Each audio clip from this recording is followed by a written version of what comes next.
Good afternoon. Today is June 26th, 2024. My name is Atima Nada George. I'm a Green Fellow with the American Folklife Center of the Library of Congress.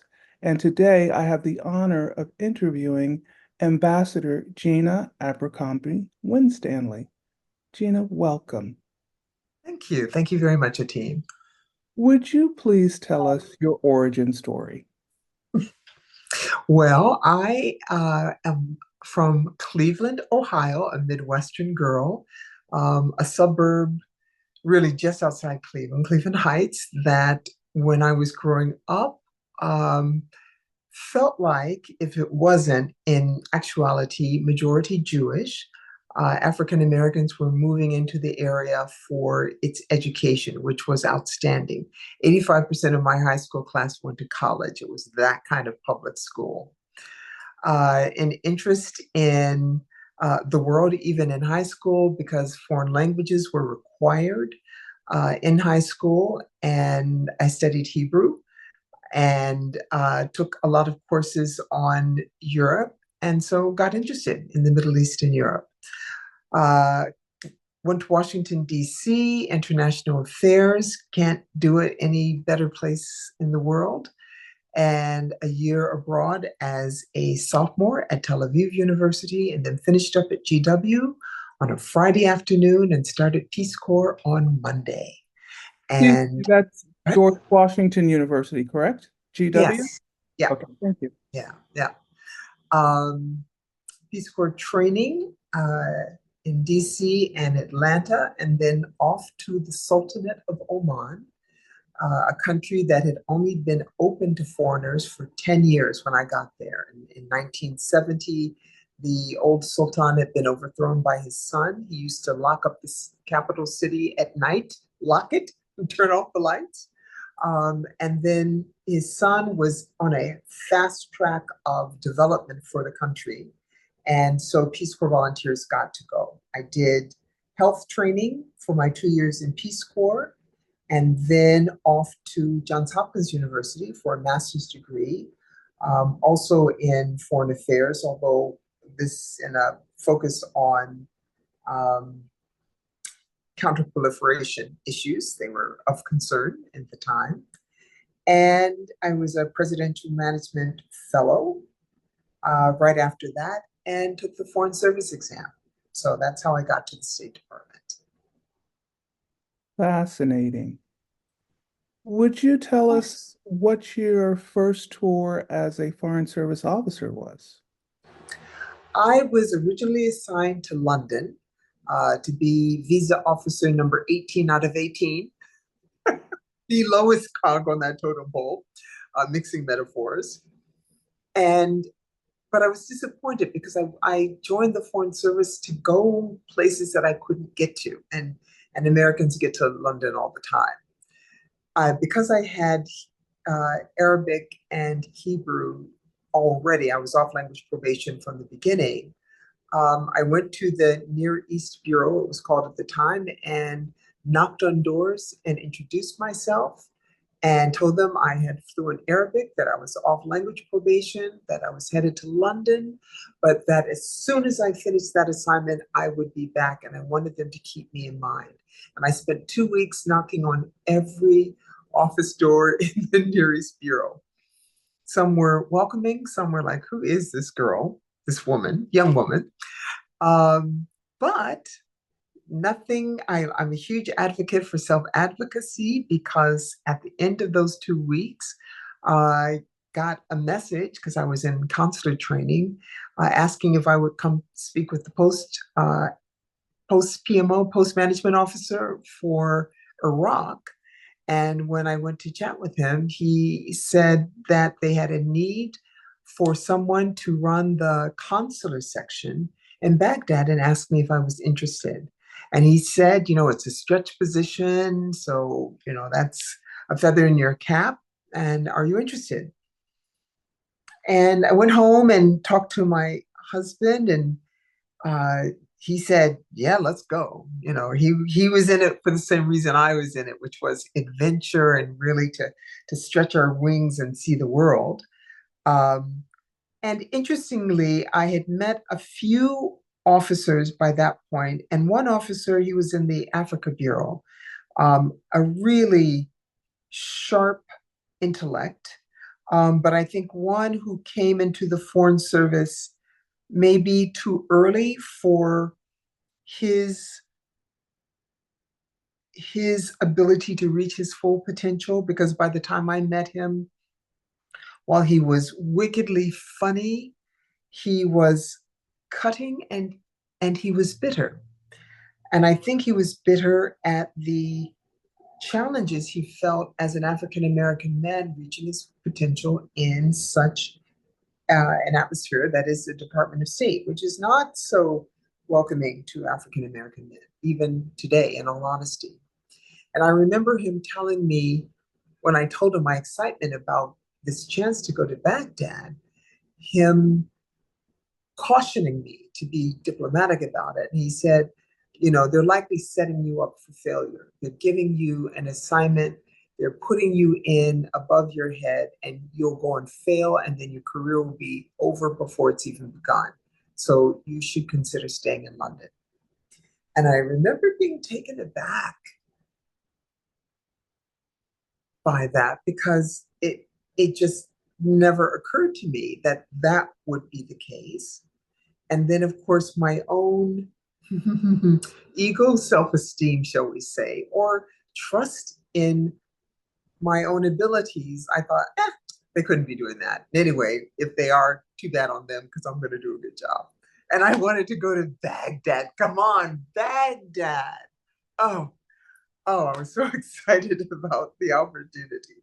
So a deal was done with the European Bureau, and I had to go to London for the summer and push visas, which really confirmed to me, boy, I did not want to be there, because it was nothing but piles of passport and visa applications all day long. It was a visa mill, like the Philippines or Lagos at that time, lines around the corner of the embassy, and I was so glad to leave. So August, I got to Baghdad. I was in charge of a small consular section. I was the only American officer with three locally engaged employees, three lovely ladies who'd been doing visa work for a long time, and was section head. And I remember the GSO was a woman. So we were the two women officers at post. Excuse me, And I was GSO?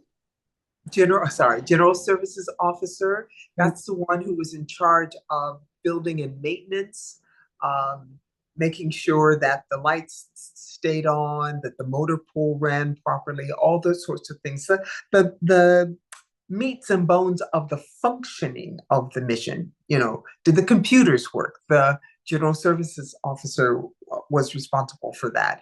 Did I have a leak in my home? The General Service Officer would be responsible for that. And we kind of joked, because General Service Officer, she said she only liked to hang out with foreigners because they didn't want her to fix something. And how I liked Americans because they weren't going to ask me for a visa. So we used to laugh about that. But she told me, because she was the one that welcomed me at the airport, which I got to return that favor 30 years later. And she said, when they announced me at the post, it was the management officer who said they are sending us someone to lead the consular section. She's a woman and she's Black. And I said, oh, did he? Okay. So, I heard it.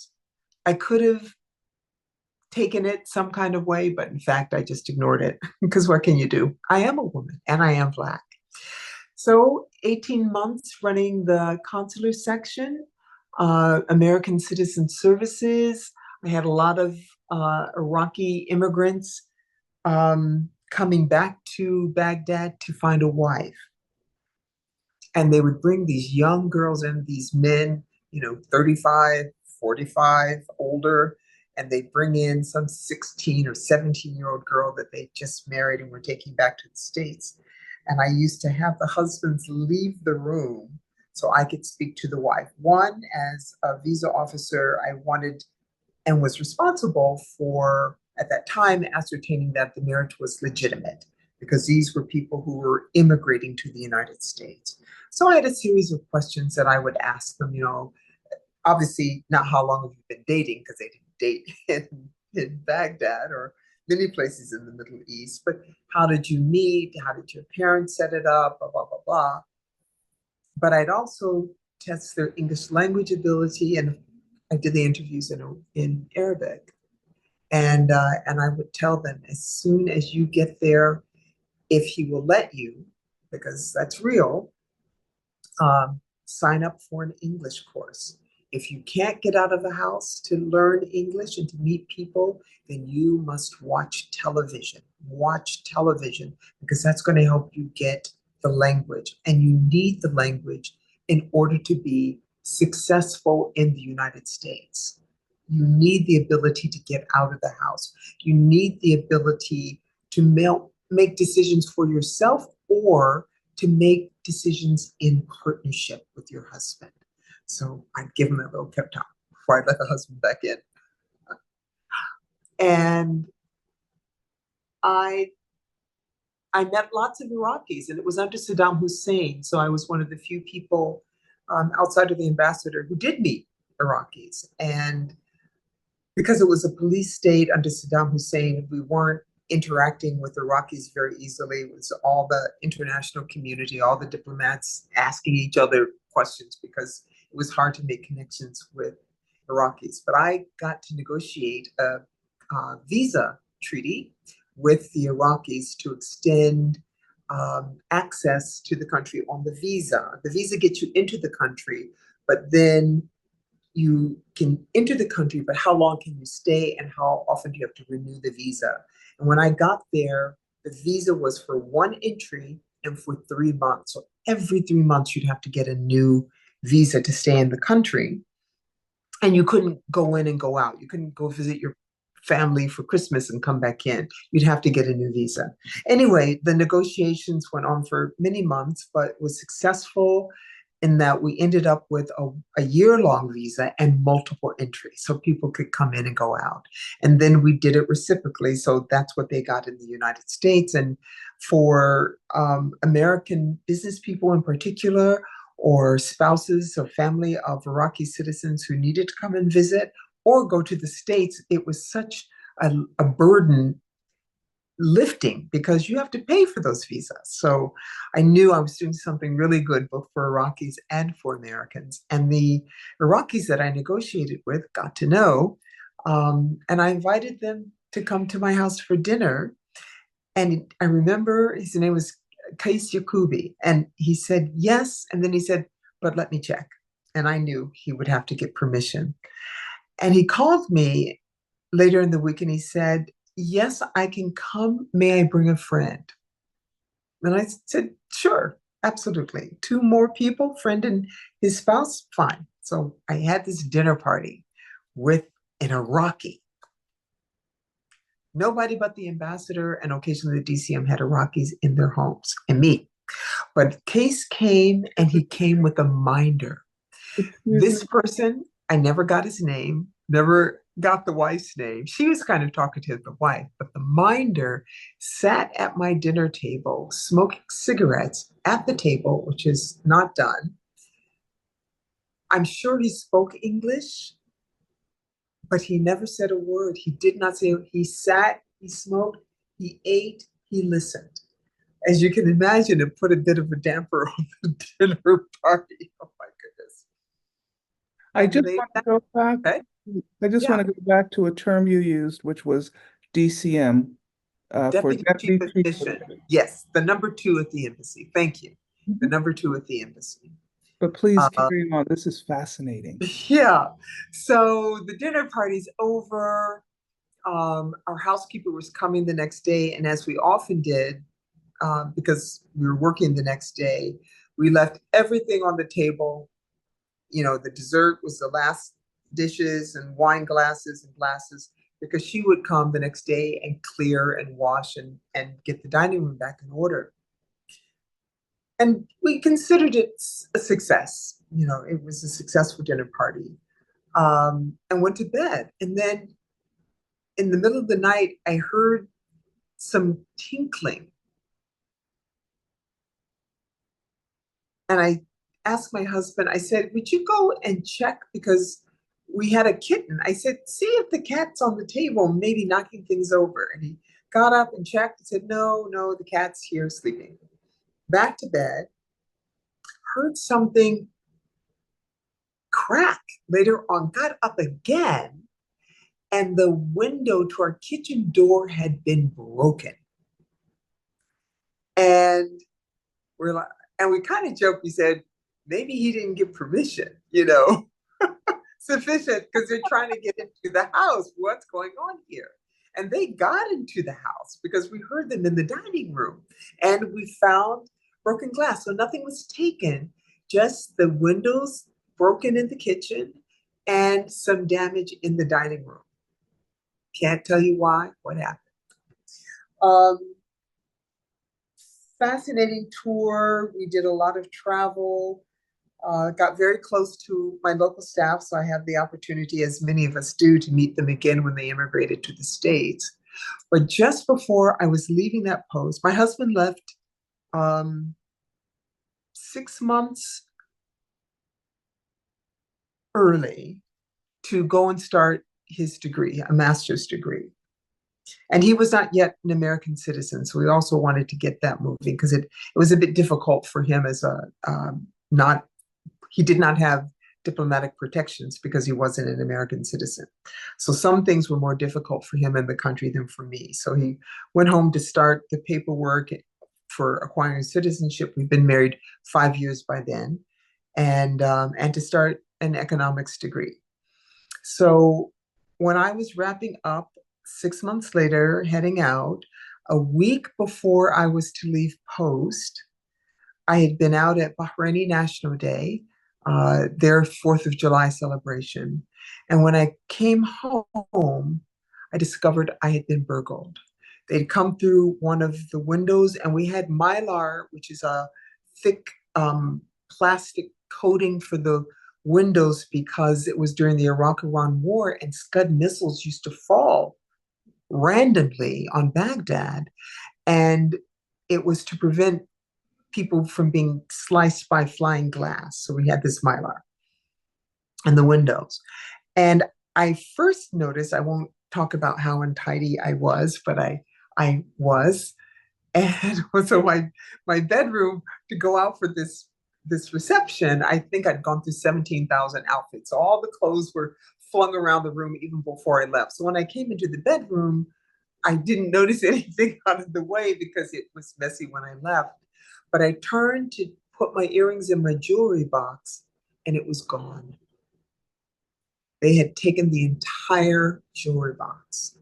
Then I started looking around the house, and I saw they'd come through one of the windows in one of the reception rooms, and there was blood on the glass because the Mylar the glass didn't fall to the floor. It stayed, broken, but hanging in place. And as they must have put a child through the bars on the window, and he or she cut themselves coming through. So you saw the blood there, but they took the VCR, they took the player, they took the music, and it was, and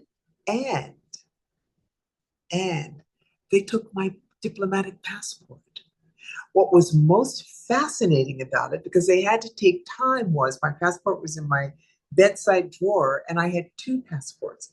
Back then, we were issued 2 passports, one for travel throughout the world and one for travel to Israel and South Africa, because you couldn't go in and out of Arab countries with Israeli visas. So we got 2 in case we went to Israel or in case we went to South Africa.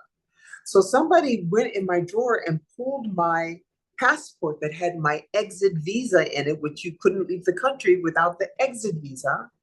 And they left the passport that was only good for Israel and South Africa, which means they took the time to open it, look at it, read the restrictions, and put it back. So I have my suspicions about that. But anyway, So I went crazy to the foreign ministry for the next 3 days, begging for an exit visa so I could make my flight and get home. Yeah, yeah. What years Um, were you in Baghdad? 1985 to 1987. So during, and it was really hellish for us um, in the last year because the Iran-Contra scandal broke. So although we were supportive of Saddam Hussein diplomatically, the NSC, Ali North, blah, blah, blah, blah, was selling arms to Iran to use the money to give to the Contras in Nicaragua. So we, in fact, were selling arms to both sides. Simultaneously. One So was, embarrassing. one was official and one was quote unquote off the shelf. Yeah. Remember that term? But yes, you know, we as Americans, until recently, we like to think of ourselves as the good guys. And we work very hard to prove otherwise now and again. So that was one of those times. Home, I had two offers for my onward assignment. Um, South Africa, and Ambassador Perkins actually called me in Baghdad to encourage me to to accept the offer for South Africa. I turned it down because while he encouraged me to accept it, he said it will be very difficult for you. I understand you have a European husband, European in heritage, as well as European citizenship, meaning he's white. And at that time in apartheid South Africa, he said to me, the two of you will be challenged constantly because it's against the law, which means you will have to carry your passport with you at all times to prove that you have diplomatic immunity. So if you want to use public conveyances that are now reserved for white South Africans, you will have to have your passport with you if the two of you want to. And as he explained it, and I just thought, I'm coming out of a war zone, missiles fallen. I I don't think so. I don't think that's for me at this time. I don't have the energy to take that on and not get angry, not do something foolish. And the other offer was Indonesia. And I was kind of curious about that. I'm an adventurous. I'd never been to Asia before. So, okay, Indonesia. So we went off to Jakarta. Um,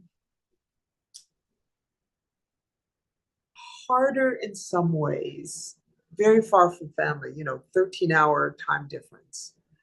My mom was infamous because my sister's retired Navy and my brothers are military as well. So whenever we're talking to my mom, inevitably the call would occur somewhere between 2 and 5 a.m. and meant nothing to her. And she'd say, "Oh, did I wake you? What time is it there? Really? Oh, it's hard to imagine. Well, let me tell you what I have to say. And never mind, it's 2 in the morning. Ma, it's 2 in the morning. All right, I won't be long. Just let me tell you this. Let me tell you this." And then we'd have the conversations whenever she called. So Jakarta, on the one hand, was easier because if she called at 8 at night, it was 8 in the morning. Fine. But Lord have mercy, don't have her call around lunchtime. Yeah. Yeah. Um, Very different culture. One I didn't fit into very well. I realize, African, Latin, Middle Eastern, lively, exuberant, emotional, direct communication styles, less so in the Middle East, but still are what I'm comfortable with and excel at. And Indonesia is the culture is much more interior, much more interior. The word amok is Bahasa. Bahasa is the language in Indonesia, and in Malaysia, it's a Bahasa word because the Indonesians are known and pride themselves on their interior life and that they're very serene and calm. It's highly prized. But then sometimes it's just too much and they go crazy to run amok. That is where the word comes from. When they just, they've been Vulcan-like, contained and then they lose it. And I never saw anyone do it, but they explained to me that's where the word comes from. But I did musical theater while I was there. I played Hunyak in Chicago, got many accolades, um, and learned Indonesian before I got there so that I could do meetings, speeches in Indonesian. And for me, having the language is very, very important. I didn't go anywhere if I didn't have the language. So I could communicate comfortably in Indonesian, and it made all the difference in many ways, but still, it wasn't the Middle East. I didn't love it. Very nice people, but Middle East was my place. What was the nature Right? of the work you were doing in Indonesia? So I was a political affairs officer. So that was my first time at being able to work in my field. And they gave me student political affairs because the last major change in government, when President Suharto replaced President Sukarno, if you ever saw the movie The Year of Living Dangerously with Mel Gibson and Sigourney Weaver, great movie, and Linda, the little teeny tiny lady, I can't think of her last name. She got an Oscar for her performance. But um, that was Indonesia, and they ran amok then and killed thousands of people, but it was student led. And so the US, and I'm sure every other country, kept a very close eye on students because how were they feeling about the economy, about their future, about politics, corruption. So I was liaising with student organizations and I was in charge of Muslim organizations. Many people don't realize Indonesia is the largest Muslim country in the world as far as population is concerned. And they had two, with millions of members, two huge, massive Muslim organizations, Muhammadiyah and Nadlatul Ulama. So Nadlatul Ulama, NU, was run by Lukman Harun, and Muhammadiyah was run by Abdul Wahid. Oh, and I can't think of it. It's so fun. I can't think of his name right now. But those two gentlemen, they were older than I, but they were my contacts because we were keeping our eyes on Muslims as well. Um, and you host, so I'm a social person. So people came to dinner. Lukman came. Um, Abdul Wahid came, and probably 10 years later, maybe not even that long, Abdul Wahid became president of Indonesia. And I was like, oh my God, that guy used to drink scotch in my living room, but now he's the president of this huge country. Um, Urbane, witty, both of them. Moderate, um, the United States is very comfortable with Islam in Indonesia because it was extremely tolerant. Recognition of the, it was extremely tolerant, the interpretation. Now it's gotten tougher, and there was in Banda Aceh in the north of the country, they were very conservative. Certainly terrorism increased in Indonesia as it has in many places around the world. But because of the Balinese culture, which is on top of um, Buddhism is in Indonesia. Everything's there. And they have all these islands and different groups within the island. So tolerance is absolutely required in that country for it to hold together. So I reported on that, and I was responsible for Irian Jaya, one of the provinces in the far, far, far nether regions of the country. And Irianese, um, people would say, probably look more like me insofar as this is what in Irianese hair looked like this, not Asian, and certainly not um, Mediterranean, which are obviously they're not, but they I need to I've forgotten now the origins, but they were absolutely the same looking people as in Papua New Guinea. So Irianese in Papua New Guinea. And I don't know how close it was. My geography outside of the Middle East is terrible. Um, but very completely different culture. Um, Not Christian, although there are plenty of missionaries there. And in fact, when I got to go to Irian Jaya, I went with a consular officer who was going to do reports of birth and update passports for all the American missionaries that were there. So that's what we were doing. And then I was getting my, introduction trip to the province I was responsible for reporting on. And there were separatist movements in Irian Jaya. So that's what I was going to check on. And there, the women were bare-breasted. I remember because they had deep grooves in their forehead where they put the handle of sacks on their forehead like this, and then the weight of what was in them kept it balanced, but put a groove in their forehead because of the weight, and that's where they carried them. Yeah. And pigs were currency. And in fact, one of the flights that I did, terrifying. What a flight. A teeny tiny plane, six-seater, and we're taking off and landing on grass airstrips. Tiny planes, so you don't need a lot of runway, and you didn't have a lot of runway. And you took off was okay, but you also had to land like that. It was like a tail hook. And I remember being on this plane with the Consul General, me, the pilot, an Irianese man, and his two pigs on the flight. They were well behaved, but still, I said, okay, they always say you get the best stories doing consular work. Damn it, yes, you do. Because I talked about that pig plane ride or the plane ride with the pigs. Oh my God, so funny. Um,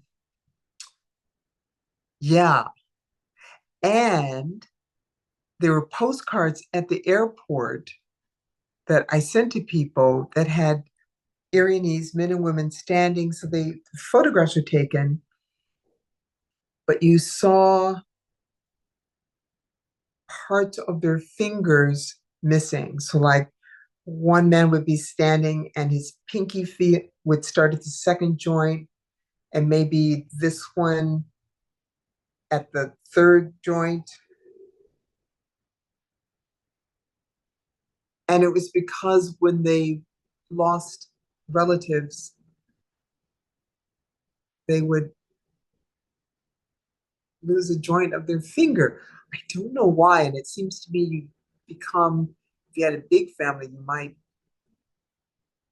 lose your hands. And they had postcards. I mean, I saw it, but they also had postcards of people like that. And of course, uh, the proper name is, I want to say, Creutzfeldt's mad cow disease because of cannibalism. Fascinating place. So that was one of the last places on earth where people were suffering from that. And you could see, because they didn't have control over their joints. As you can hear, it was a fascinating trip. Anyway, one trip. 2 years in Indonesia. My husband left early again to finish his master's degree. So that time frame was then 87 to 89. Okay. Yeah. And I made one of my best friends still. She was the wife of the Nigerian ambassador, and we met at somebody's National Day. I saw her across the room. I really believe in love at first sight, but for me, it always happens with women friends. I see them and I know, boom, it's like lightning. This is going to be my friend, Hadiza Sanusi. And we are still friends. I'm trying to get my daughter to go visit her in Nigeria now. But oh, we both,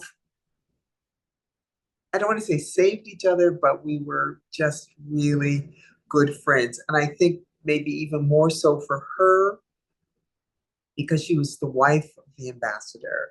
And she was my age, young. We were in our 20s at the time.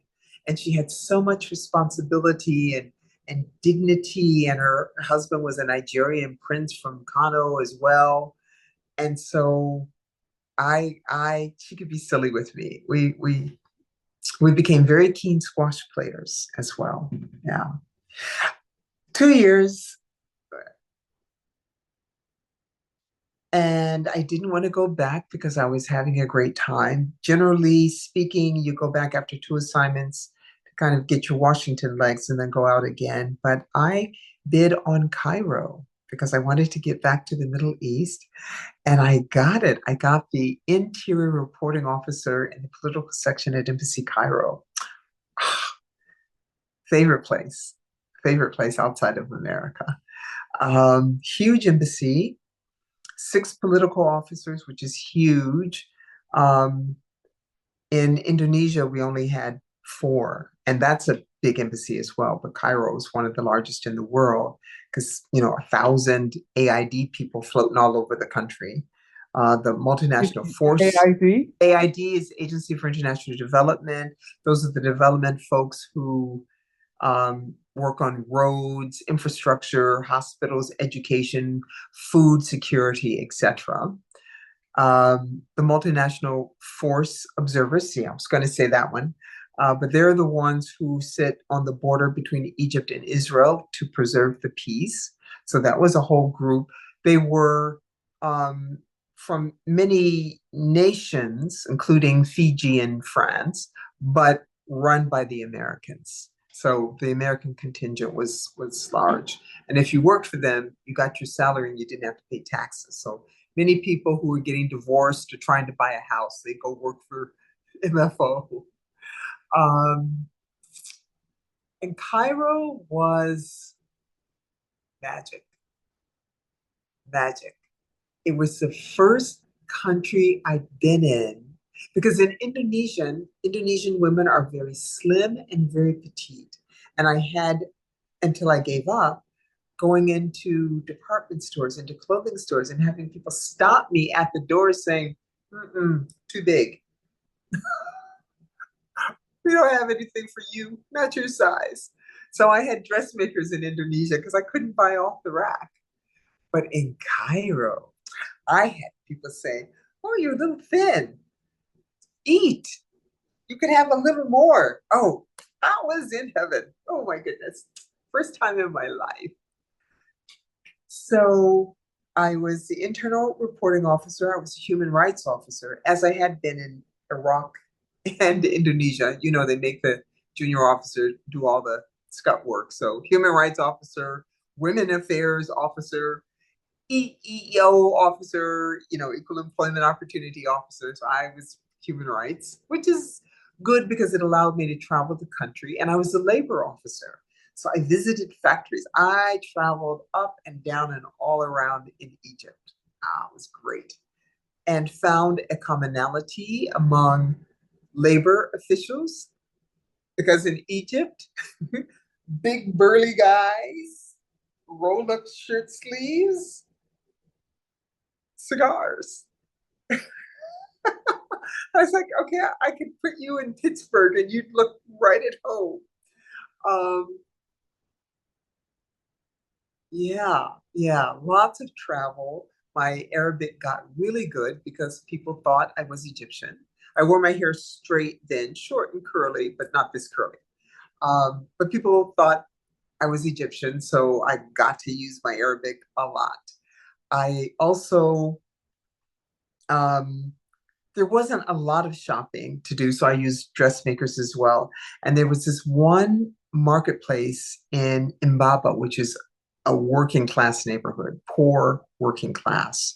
But I loved going there just because people were loud and exuberant and friendly, and you could talk to anyone and negotiate. And they had a really wonderful um, fabric part of the market there. And I used to buy my fabrics and then have them made. So you could find me in Mbaba arguing with somebody over the quality of the cotton.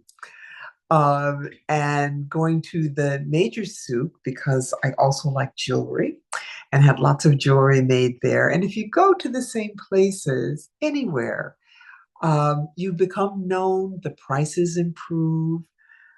I'm a reporting officer, so I'm also asking how's business? How's the customer? Are you finding it more difficult? What did you think of the speech we heard from the president yesterday over cups of tea and bottles of Pepsi? And they'd see me coming and the stool would come out, and I'd be there. Saturday was my day to go hit the souk and hit my favorite places, discover new places and talk. I used to go to, it was called Omar Effendi, the department store for the working class. Again, the prices were very low in there. I still have a lovely wool carpet in my reception room that I bought at Omar Effendi. I used to shop in Gaza too. It's a good way for women because my male officers could go sit in a coffee shop and smoke shisha all afternoon, but those were male spaces, and in Arabic, um, training, they talked about that as a way of getting connectivity, but it's not available to women. It's not available to women, but shopping is. So lots of that. I sang with the choir there as well. We performed Carmina Burana, and we did it beautifully. A mixed choir of expats and Egyptians. Did you say And Carmen? I'm sorry. Carmina Burana. Thank you, Carmina Burana. Thank Yeah, you. it's a fantastic piece of music written by raunchy monks. So if you haven't heard it, you should go play it. It's magnificent, and I sing it whenever I get the opportunity. You've heard it for sure because they use it in commercials all the time. You've heard it, the opening. Um, and I can't remember how I met her, probably at some cocktail party. Marie Francis was her name. And she was there working with Fred Lebow, who's the guy who started the Boston Marathon, to start the Cairo Marathon. And we chatted. And of course, I was really curious about this. How is this working with Egypt? And she was doing the Miss Egypt Beauty Contest to send contestants to Miss World and Miss Universe. And I was like, in Egypt, you're going to do a beauty contest? I mean, it's certainly, fairly secular at that time, but it was getting more conservative by the year. But yes, and and so I talked to her about how she was reaching into the community to get girls. Where was she finding them? How is it being managed? And so she asked me if I wanted to help. She said, I need a director of contestants. And so I asked at the embassy, and they asked the lawyers back at the Department of State, and they said as long as I wasn't getting paid and was doing it after hours or any time it took out of the workday, that it was work. And of course, it was a font of information about Egyptians and their views, about increasing incursions from the West and Western mores and dress and blah, blah, blah. And good for my Arabic. And so, yeah, I worked with the girls on their evening gown presentation. And the bathing suit presentation we did uh, in the hotel, and I got two of my female colleagues from the embassy to come and act as judges. So we didn't have any men looking at them in bathing suits, only ladies. So we did that in the hotel. But the evening gown portion we did on the stage at whatever hotel hosted us, and um, yeah. And Omar Diep, who was a young Egyptian singer who was just breaking out. And of course, he is huge in the entire Arab world now. But then he was very new and he was the entertainment. Yeah. And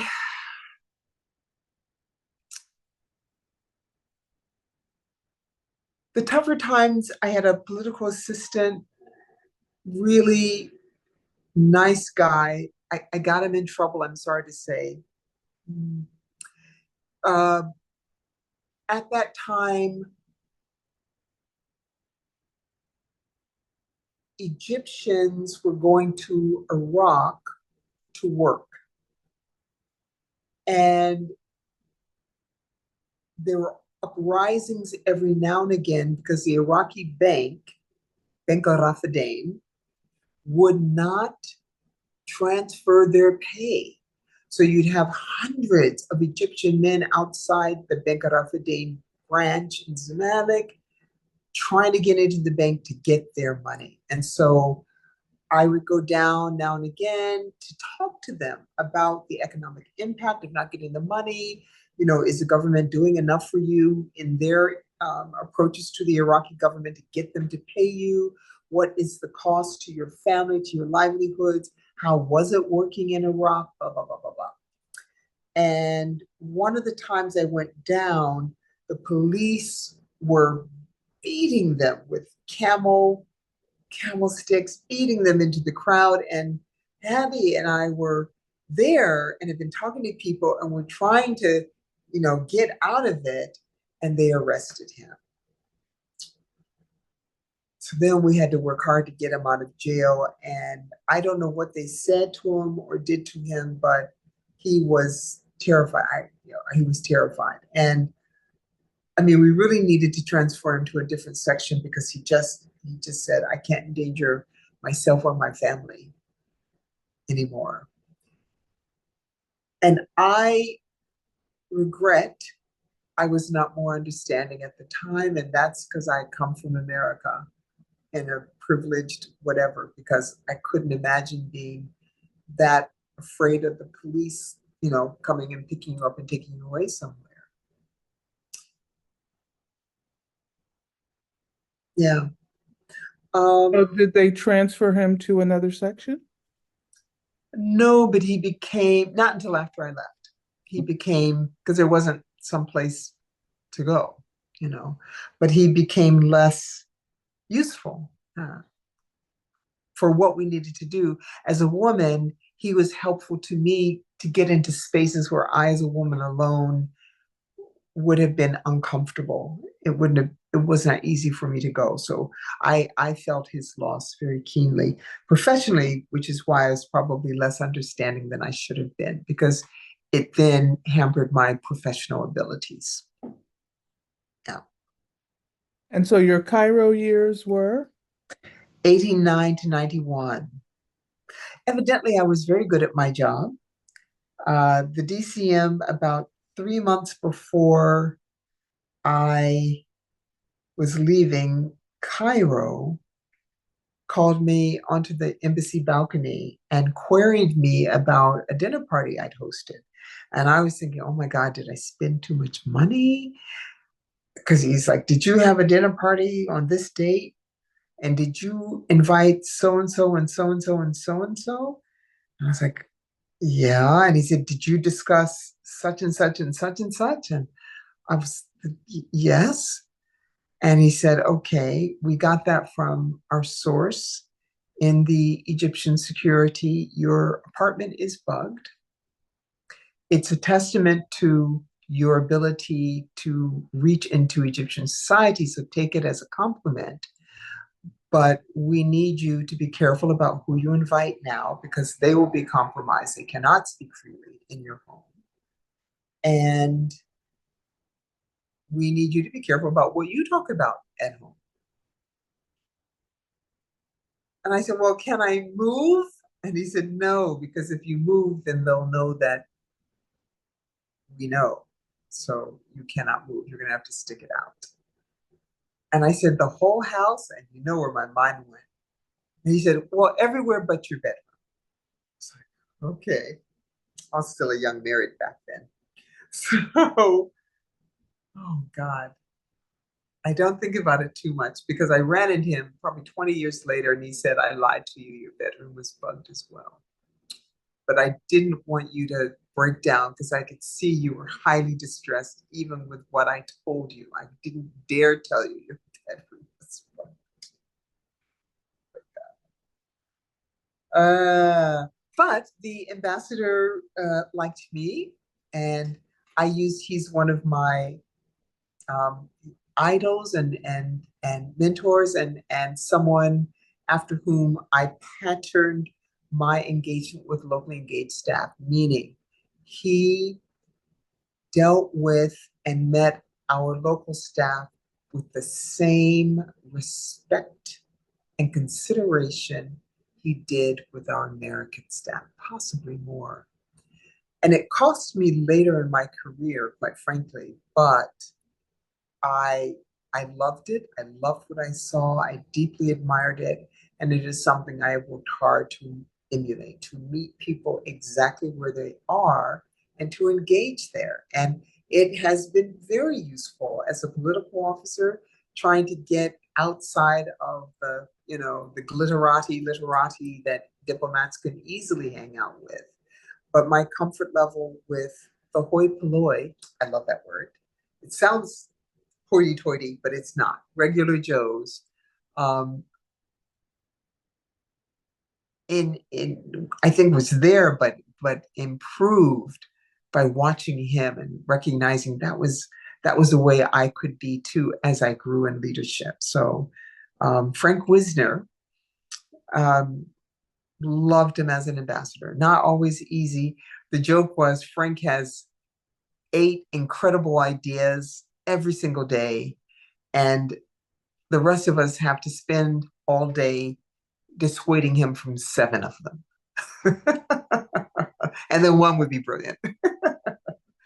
But really, yeah, admired him very much. But he um, called me up and told me to come up to his office and he told me to bid on D. He said, I want you to get that job. I want you to have it. I think it will be good for you and you will be good for it. And I said, sir, yes, sir. I will add it to my bid list.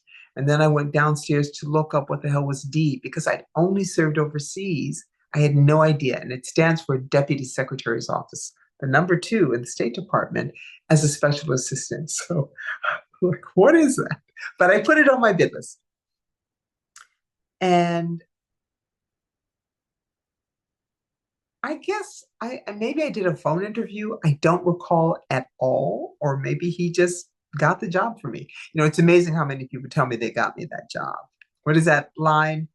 Uh, Success is many mothers and failure is an orphan. Yeah.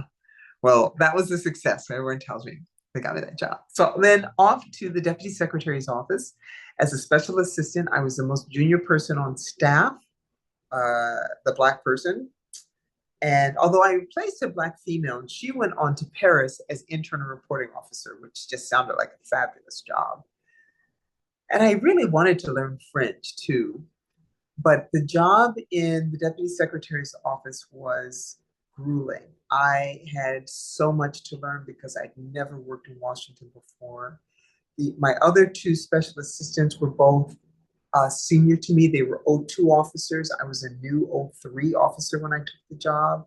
So I was scrambling. I was drinking from a fire hose and trying to learn the acronyms in the phone book. And I was going to meetings representing the deputy. And it was so funny because, of course, it's a 7th-floor job. And I'm walking into meetings and, people were asking me, where the copier was because they assumed I was the secretary or I was the office management officer, as we call them now, management specialist.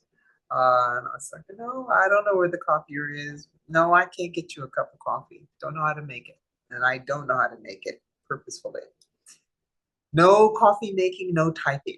If you ask me for a cup of coffee, you won't do it a second time because it will be undrinkable. But just sitting on the sidelines and trying to absorb. And I might do it differently now, and I tell younger people to do it differently. But then I really was afraid of making a fool of myself. What's that? Better to sit silently, and look like a fool than open your mouth and confirm it, as my mother used to say. So I was quiet in most meetings for the first year, and our job was to report back, but also as cables came from overseas to do a synopsis of the cable and tell him why we think he should see it. It was our responsibility to make sure he saw any cable traffic from our regions that he needed to see, and it was up to us to determine what that was. So I felt that responsibility. If memos came up for his action, it was my responsibility to take that 3 or 5 page memo, sometimes longer, before we started putting limits on them, and distill it to one fat paragraph on this is what's in it, this is why it's important, and this is my recommendation of what you should do, whether you should agree to it, ask for a meeting, or disagree. Now, he did whatever he wanted, but we were truly advisors. Now, Somalia happened at that time, and I was going to the meetings about the famine. It was beginning to creep on our TV sets, and the Africa Bureau wanted AID and the military to step up food deliveries and was getting no traction at all. And I said, I need you to write an action memo for the deputy secretary to approve why we need to do this now. So I told them to do that. They did. I covered it, and he checked agree. And that's how we started getting active in food deliveries in Somalia. I was very proud of that because they weren't getting any traction at all. Yeah, so then I'm rocking and rolling, and then of course the election was coming up, and Secretary Baker went back to run the campaign, and Secretary Eagleburger was the acting secretary for a while, and then they made him secretary. They confirmed him, so the first Foreign Service secretary.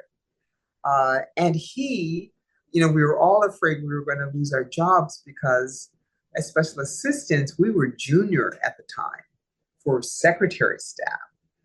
But he said he was keeping all of us. So he kept all of us, which was just wonderful. So that's why on my resume, it says special assistant secretary, because I was. But I messed up. That was my first big mess up in my career. Angola, Jonas Savimbi, elections with MPLA, and the MPLA won. And Jonas Savimbi was talking about not giving up power and that there would be civil war. And we were desperate to avoid that. And the Africa Bureau was up to Mr. Eagleburger all day long, to the secretary. Hank Cohen was the assistant secretary at the time, and Jeffrey Davidow was the PDAS.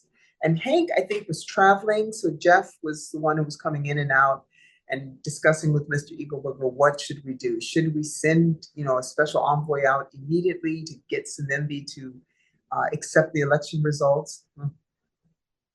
Should we call? Should the secretary call? Should we send a letter and have the ambassador deliver it? All day long, these discussions were going in. Some meetings I was in, some meetings I wasn't. But Mr. Eagleburger went home. I was on late shift. And probably around 7 o'clock that evening, Jeff Davidow came up to my office with a letter saying, we need him to sign it. And I said, Jeff, he's gone for the day. And he said, then you sign it because we've got to get this out. Time is of the essence. One of the privileges, in addition to having a key to the special elevator for the secretary,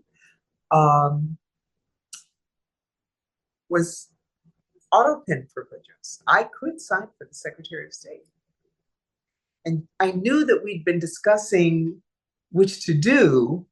And so I authorized the auto pen, and the letter went out under the secretary's name. And the next morning I walked in and it was about 13 degrees when I walked into the office. Nobody would meet my eye. People barely spoke to me. The heads were down.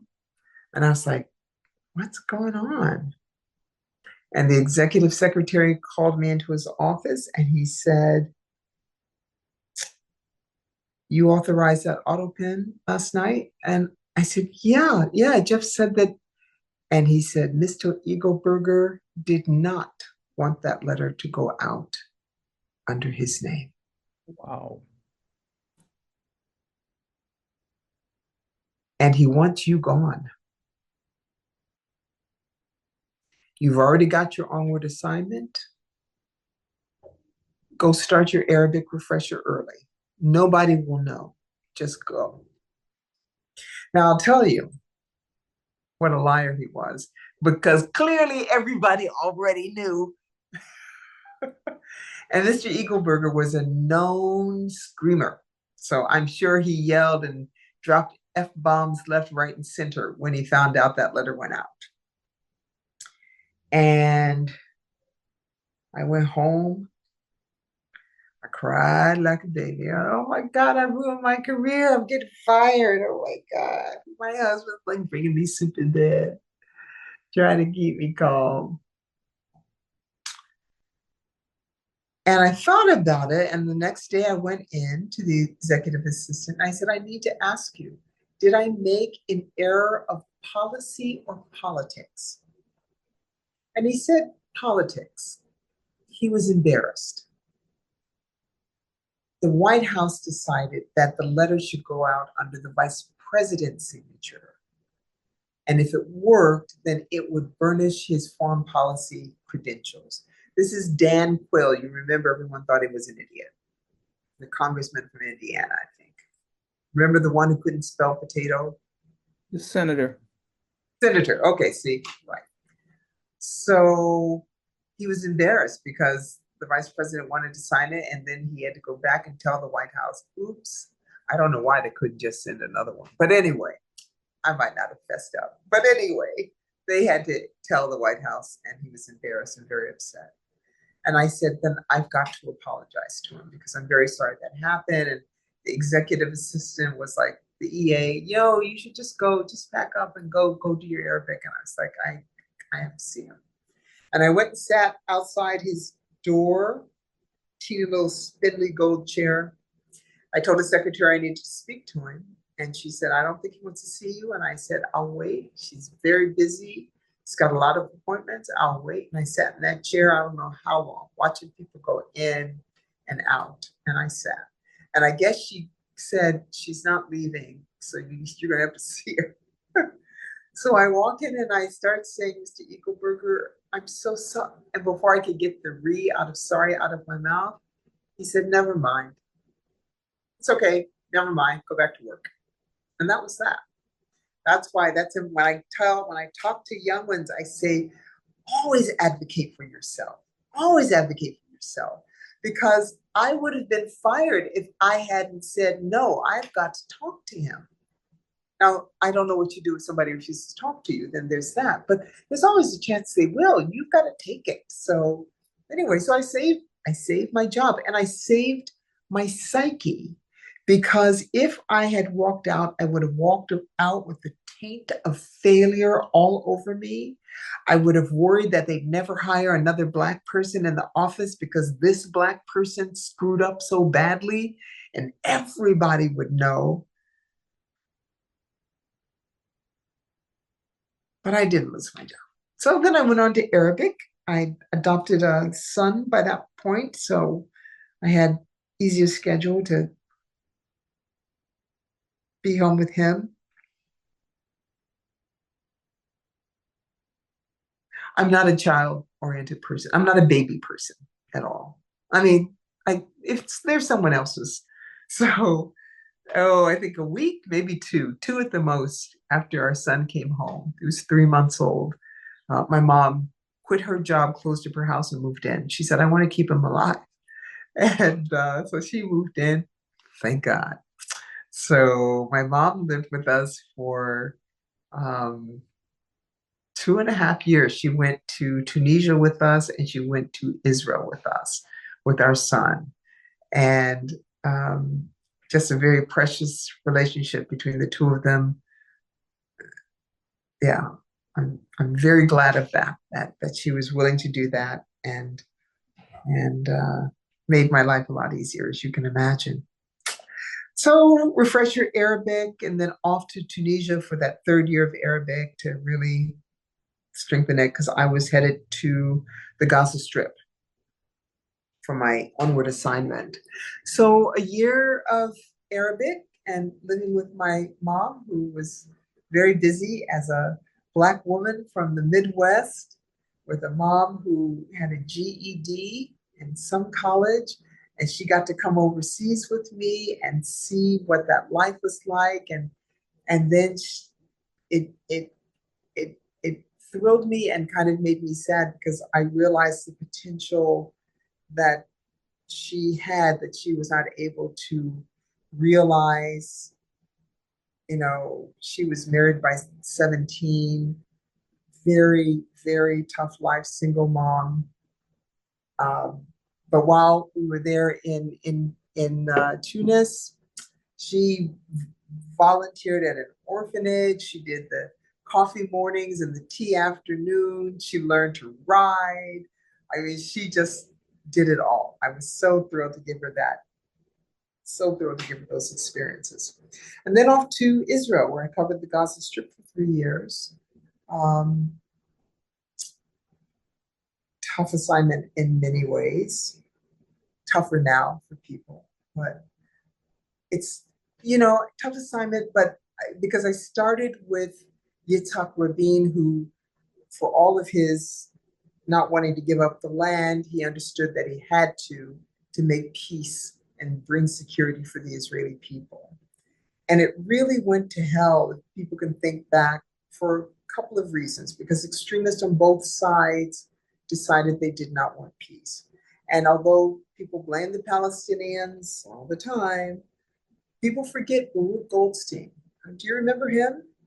Where he went into a mosque and killed 30 people at prayer in the West Bank, an American Israeli settler, extremist. And and that did it. That broke it. And there's a monument to him now in the West Bank, this mass murderer. Imagine somebody put a monument up to Timothy McVeigh or What people. year are we talking about? Yeah.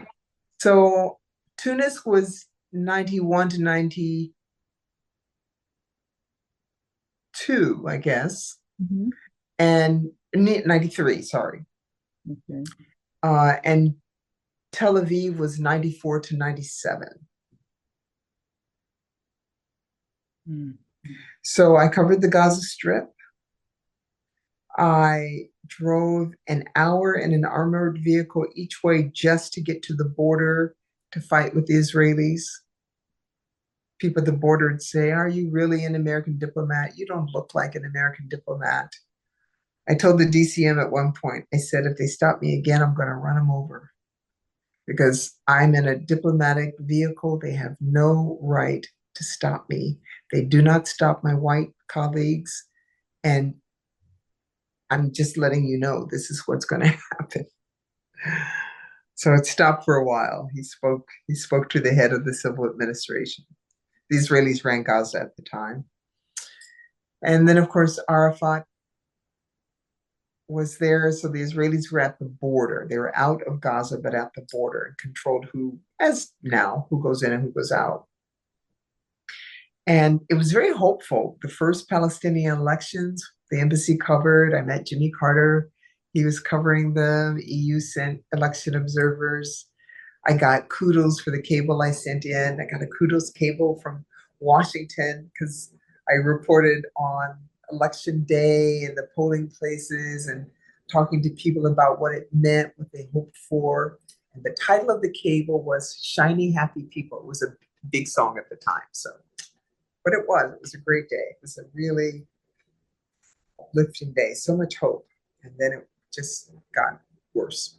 So from Rabin, and then of course an Israeli extremist assassinated him because he was making peace. Then we went on to Shimon Peres, who tried but not successful. And then we got Netanyahu. So I started with Rabin and I ended with Netanyahu. So it was like an assignment that just went. Yeah. Mm. And Netanyahu from the beginning, if anyone who listened, we let him bamboozle us. He was a liar, a liar. He was doing everything he could to stop a Palestinian state, a two-state solution, while he told us he was perfectly supportive. And we said we have to give him space so he can do it and bring others along. But now, after October 7th, he said, for 16 years, 17 years, I stopped a Palestinian state. And I was like, yeah, now you say it out loud. Now you say it out loud. Well, talk to us about your impressions of the people of Gaza at the time that you served there. What were some of your interactions? Oh gosh. I probably my closest interlocutor was the Minister of Justice, Frey. Frey is his first name. Wazira Ad, Minister of Justice, and he took me home to his wife, to his daughters, to their families. I got I invited him to lunch at my home in Tel Aviv, and because he was a minister, he was able to travel into Tel Aviv. So he and his wife came and joined my family, my mom, and of course, uh, it raised my stature with Palestinians, even though I was going into Gaza by myself, to say I'm married, I have a child, and my mother. So that we're three generations in a home, because family and respect for family and one's elders is so important in Arab culture. Um, Having my mom was great.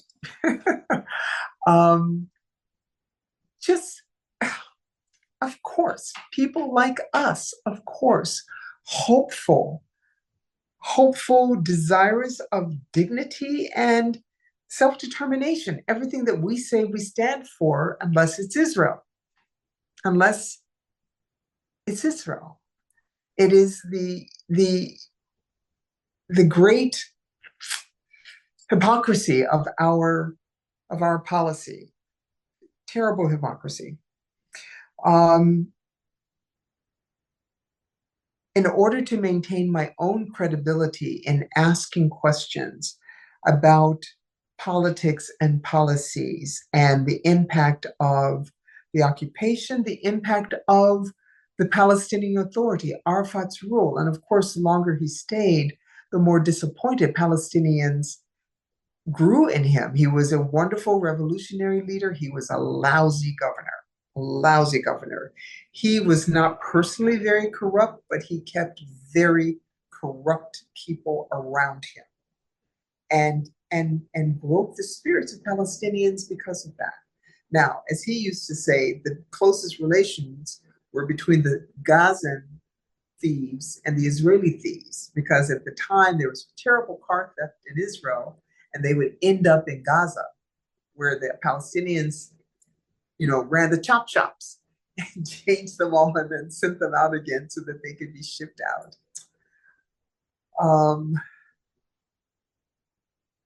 And yet he was very personally charming, very charming, very charming. I suppose most politicians are. That's how they get those jobs.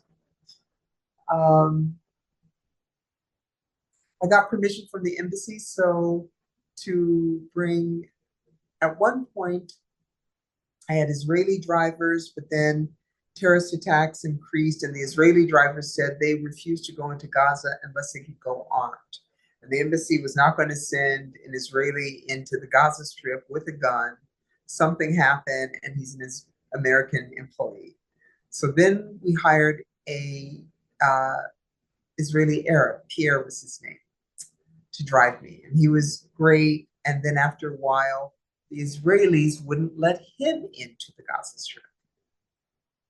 So he would sit at the border having a cup of coffee, and I would drive the car into the Gaza Strip. I had no training on driving a fully armored vehicle anywhere, but that's what we had to do. So I'd leave Pierre at the coffee shop and I'd drive myself in. And that worked until I had a couple of incidents, not accidents, incidents with the cars, because you know they cost hundreds of thousands of dollars. One, I had a little damage to it because I drove through a flood. I had enough sense not to stop, because if I'd stopped, the water would have gone into the exhaust. And I remember these old Gazan men playing shesh besh across the street, and the roads flooded. And I was panicking, and I could see them on the side of the road. They're saying, keep going, keep going. And so I followed this truck all the way through. The water was over the hood, so steam was coming out because it was hitting the heat of the engine, but I made it through, and they gave me some applause, and I continued on, but there was some damage to the car. So the RSOs were mad at me because I damaged their car. And then the second, RSO?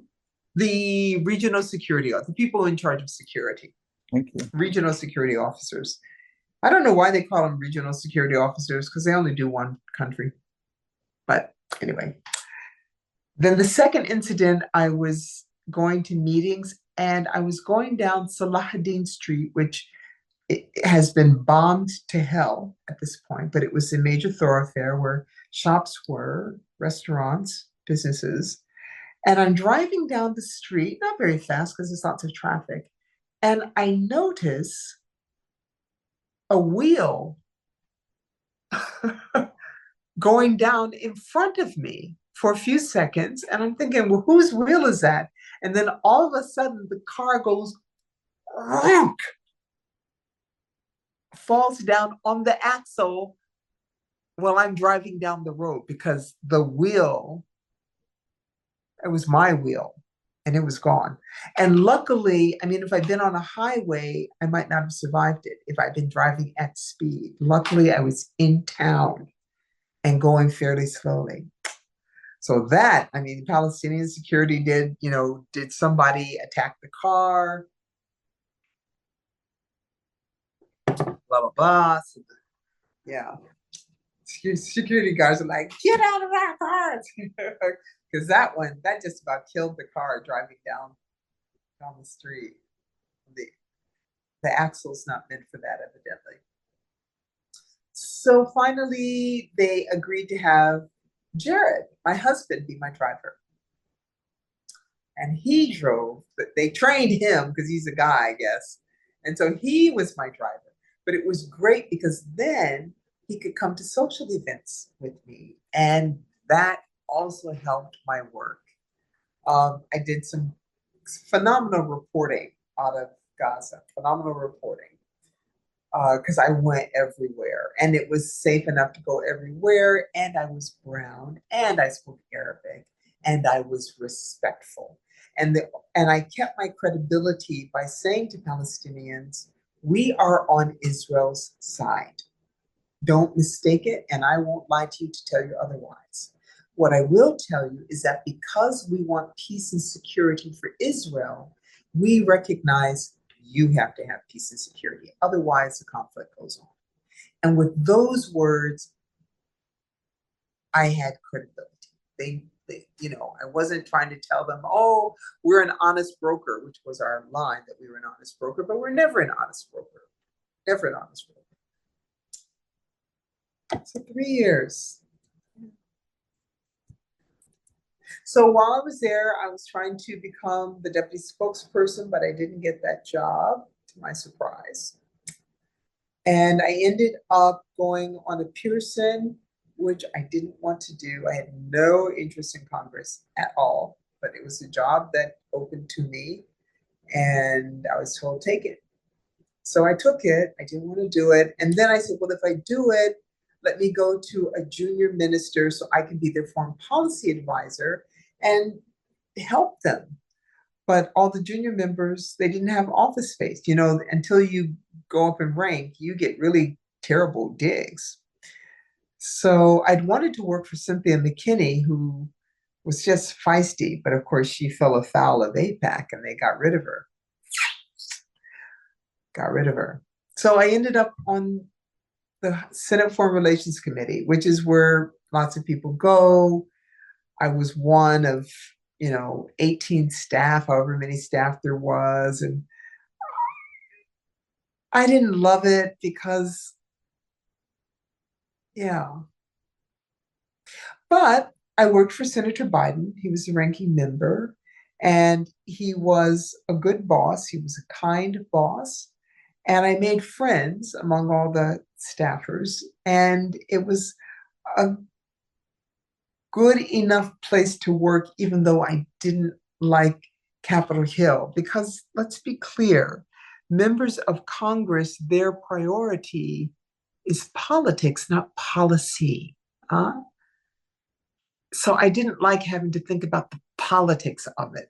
I mean, you might not get as far as you should get within the State Department, but never in your policy discussions are you going to talk about domestic politics, because that's not done in the Department of State. We are foreign policy, not domestic. Whereas on Capitol Hill, it's about, can you get them reelected? But good guy. Anyway, but some of my work from the Gaza Strip came back to help. I was the control officer for everybody who came to the Gaza Strip. Secretary Christopher came 7 times to meet with President Arafat. Members of Congress came often, too often I'd say, but often, and I was the control officer. So one of the people, the counsel for the House Foreign Affairs Committee, used to come to Gaza a few times, and I used to argue with her, about what we should be doing and how we should be doing it.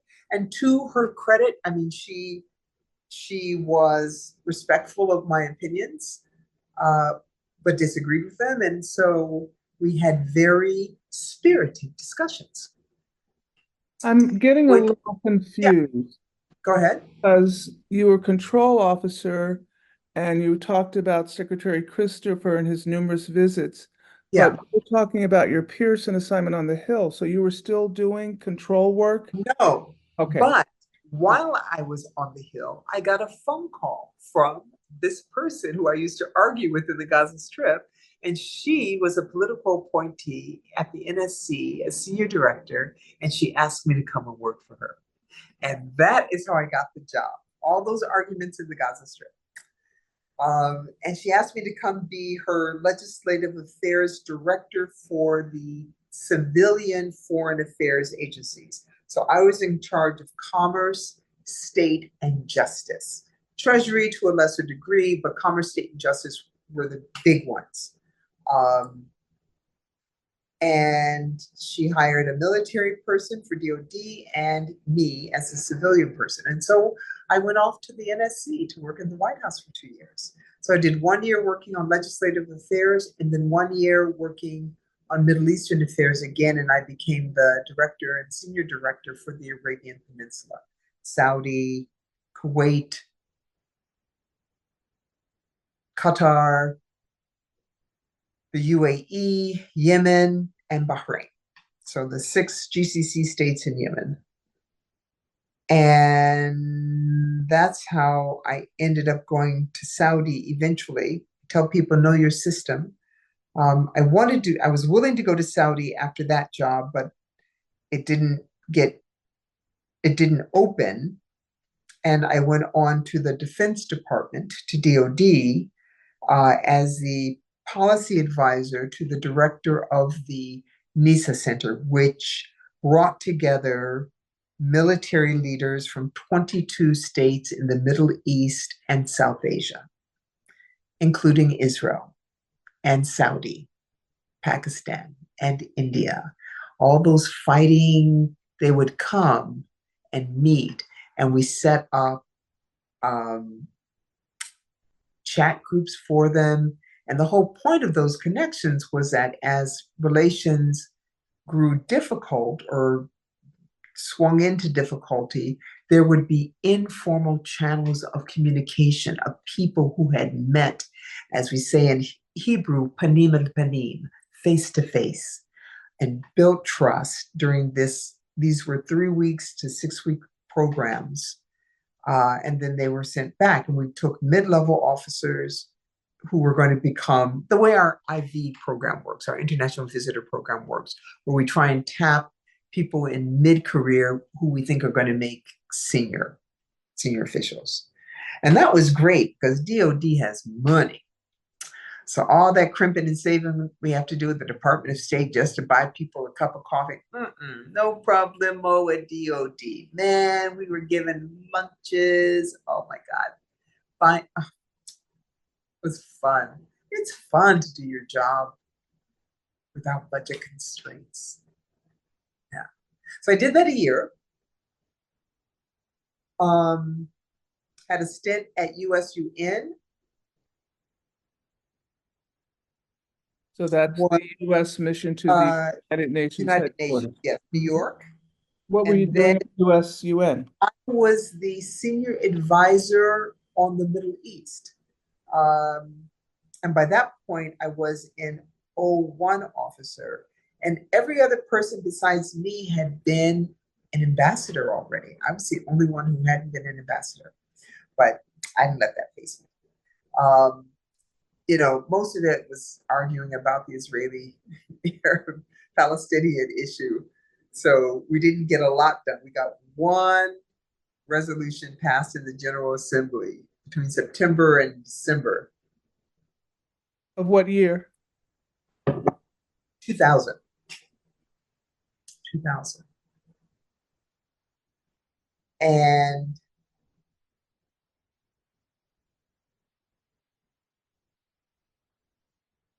yeah.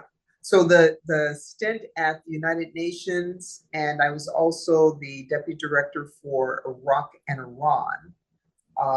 And they wanted me to do that permanently, but that was not a fun job, so I said no. I find success, you got to be having a good time. So after the White House, I did. I did before I went to DOD. I did Northern Gulf Affairs, Iraq, Iran, and USUN, United Nations. Then I did a excursion tour to DOD. So all of these were, what do we call them? Y tours. All of these were Y tours. I wasn't formally assigned. I was just doing things. And then I was told I was going to Saudi Arabia. And I was like, but I didn't bid on Saudi Arabia. And they said, you did bid on Saudi Arabia. And I said, I didn't bid on Saudi Arabia. And they said, you did bid on Saudi Arabia. You put your bid in 1998. And because you were not assigned between 1998 and 2002, those were all Y tours, which means you are basically unassigned. All of those, your bids just roll over. Interesting. Yeah. So that was Consul General Jeddah, yes? Yeah. Yeah. First woman, they said they wanted me to go. They wanted to send a signal to Saudis about, we like our women. We think they're good leaders. Yeah. Yeah. I had Saudis ask me if I was sent to punish them. Jeddah is a beautiful city, and the Red Sea is enchanting. Yeah. Yeah. I often say best and worst 3 years of my life. The ability to have impact as the first woman chief of mission was enormous. My profile was so high. And I opened doors, not only for those coming after me in the embassy, but other embassies, foreign ministries came to visit me and asked me how was it. So the Brits sent a woman after I was there, but they came and interviewed me first to help them decide whether they would send a woman. The Jeddah Economic Forum, um, it was in its third year, and the first year they didn't allow women at all. The second year, maybe it was the second year, they allowed, no, second year they allowed women to watch in another building on closed circuit television. The year that I was there, they had them in the same auditorium for the plenaries, but they had a massive wall dividing the women from the men. And the women would have to come in through a back entrance.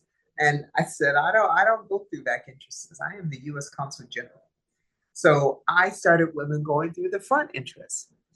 Um, by the end of that year's plenary, because I sat with the women a little bit, but they were all off to the side, squeezed into a corner. You couldn't see if the panelists were on the other side of the stage. It was hard to see them. And I said, well, I'm the U.S. Consul General. So yes, I'm going to be here because my women, my sisters, I'm with you, but I got to go over there.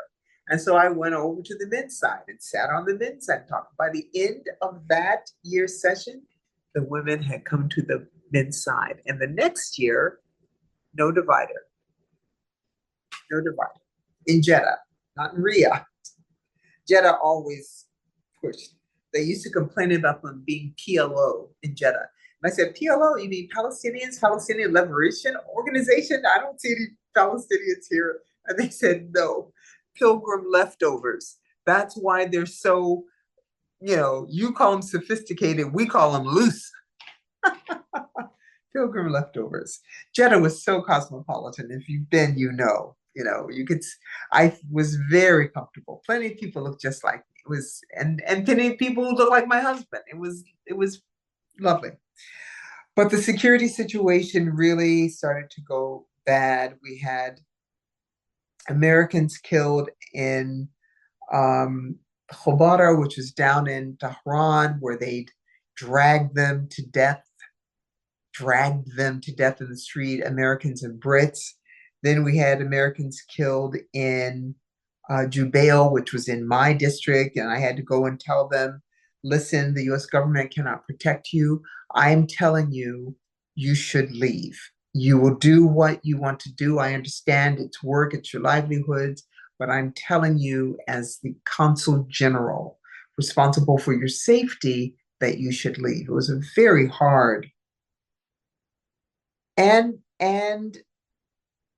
there were people killed in Riyadh. They had stormed some compounds and killed mostly Muslims, because Lebanese lived in the compounds and Jordanians lived in the compounds, Brits, American, and French. But they just killed people. And then finally they attacked our consulate. We'd already gone on unaccompanied departure. So of that 3 years, 18 months was separated from my husband and small children. And they attacked the consulate. They killed 5 of my staff, wounded 10. Had to do those condolence calls for family, and afterwards fight with the Saudi government because our staff was third country nationals. And with the dead husbands, the Saudis said the families had to leave the country because the person who had the work visa was no longer there. And like my driver was killed. He came as a young man to Saudi, married while he was in Saudi. All of his children were born in Saudi, know nothing else. And they were saying, you are Sudanese, you need to leave and go back to Sudan. And they had nothing there. We were able to get the Saudis to change their mind, but my God, I mean, just another really difficult thing to pile on to the difficulty. And I had some failings with reassuring my American staff. None of my American staff were killed. One was lightly wounded, but the casualties, the serious injuries and deaths were all local staff. And that was where my attention was. The visits I did to the hospital repeatedly for my people in the hospital, visiting with the widows and families. And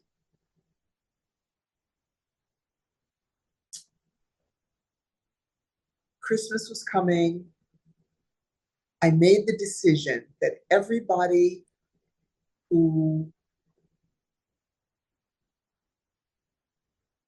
was married and was separated from their family, or that I separated from their family, that they could take Christmas vacation.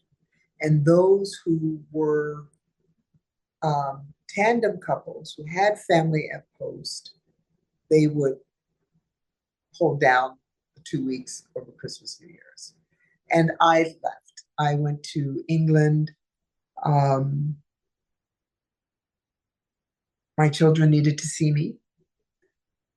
We didn't have FaceTime then. We didn't have video calls then. And it was a very lovely 2 weeks for me. My son's birthday is December 20th. My mother's birthday is December 21st, and mine is December 31st. And a team, I know you're a Capricorn as well. I always think of you around my birthday time, but we were able to celebrate those 3 generations of birthdays, and I was able to exhale and be hugged and reassure my children and my husband because I was going back. But I left very angry American staff, resentful American staff. And they were, when the Accountability Review Board came out, the ARB, which is supposed to help figure out what went wrong, that a security incident happened, and help improve it, but was known to ruin careers. And in this case, it was my career that got ruined. Even though I was the Consul General, the ambassadors in charge, they held me responsible. And I had been going through vetting for an ambassadorship out of Jeddah.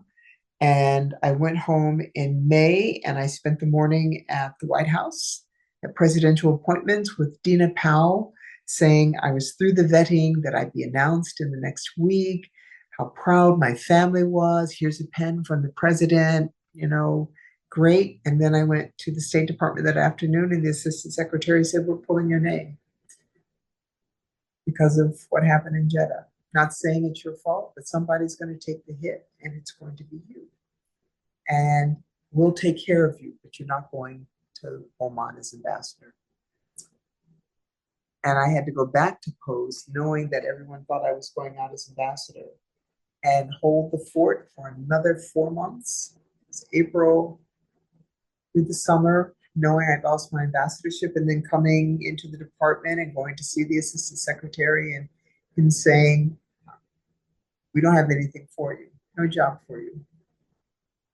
And he just kicked me to the curb like he'd never met me, like he'd never said, "We'll take care of you." He said, "We got nothing for you." And then I became a corridor walker. And the second low point in my life, the first low point was when I missed out on the job of being deputy spokesperson. And that's when I did ICAP. That's when I met you.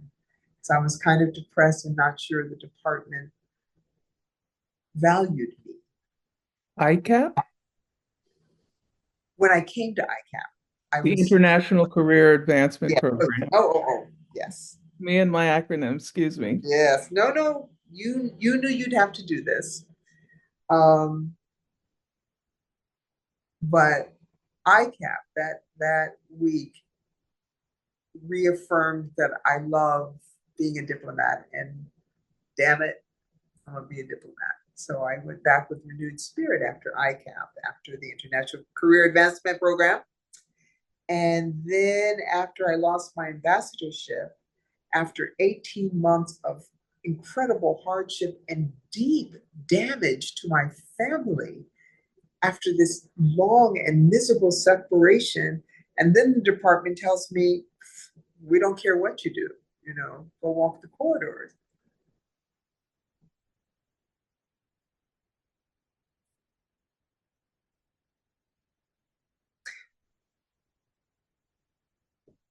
So many of us have this experience, white, black, brown, gay, straight, male, female. The department will break your heart.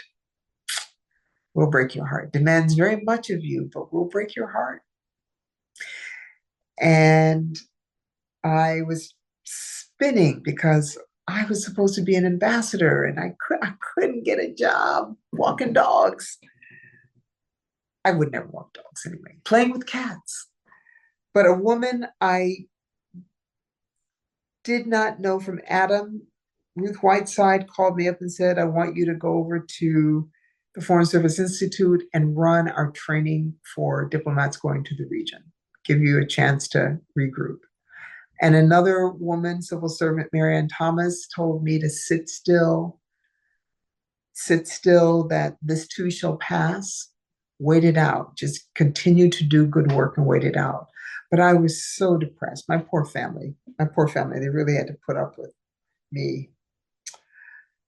And I went over to the Foreign Service Institute and I was sad and bitter and resentful and depressed, and they were very kind. And I I hope it wasn't just this, but there was a woman who was running our Iraq training because it was huge, after the invasion of Iraq, and we had to go and staff the country. We were sending thousands, not only from state and DoD, but agriculture and commerce. And we provided an orientation to the Middle East in general and to Iraq on culture, mores, etc., before we sent these Americans who'd never been overseas before, some of them, into Iraq. And my second week, she died. She died. So I had to take over the training for a while and hire somebody.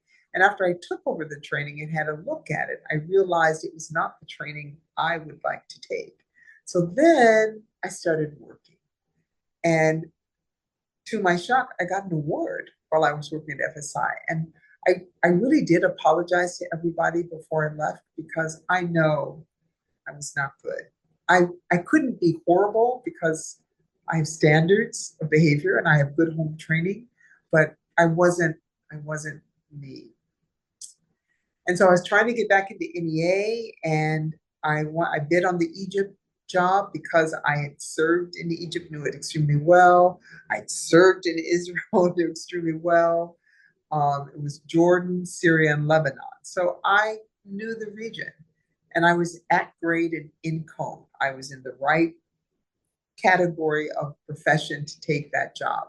And the Bureau did not want me. And they wanted to give it to somebody more junior to me, a favored young woman who does not look like me.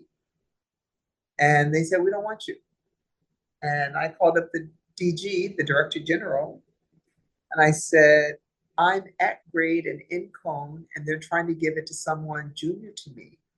And I need to ask you, do I need to get a lawyer? Because I will.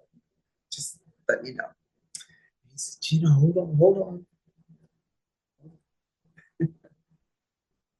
And so I continued work at FSI, but I was feeling powerful again because they were trying to screw me and gaslight me like I wasn't the one for that job. And I was absolutely the one for that job. I know what I bring to the table. When DG called me up the next week, he said, Gina, I told the Bureau it's time for them to welcome you back. That job is going to you. Who was the Director General at the time? Was it Harry Thomas? Thomas, not Harry. Harry Thomas?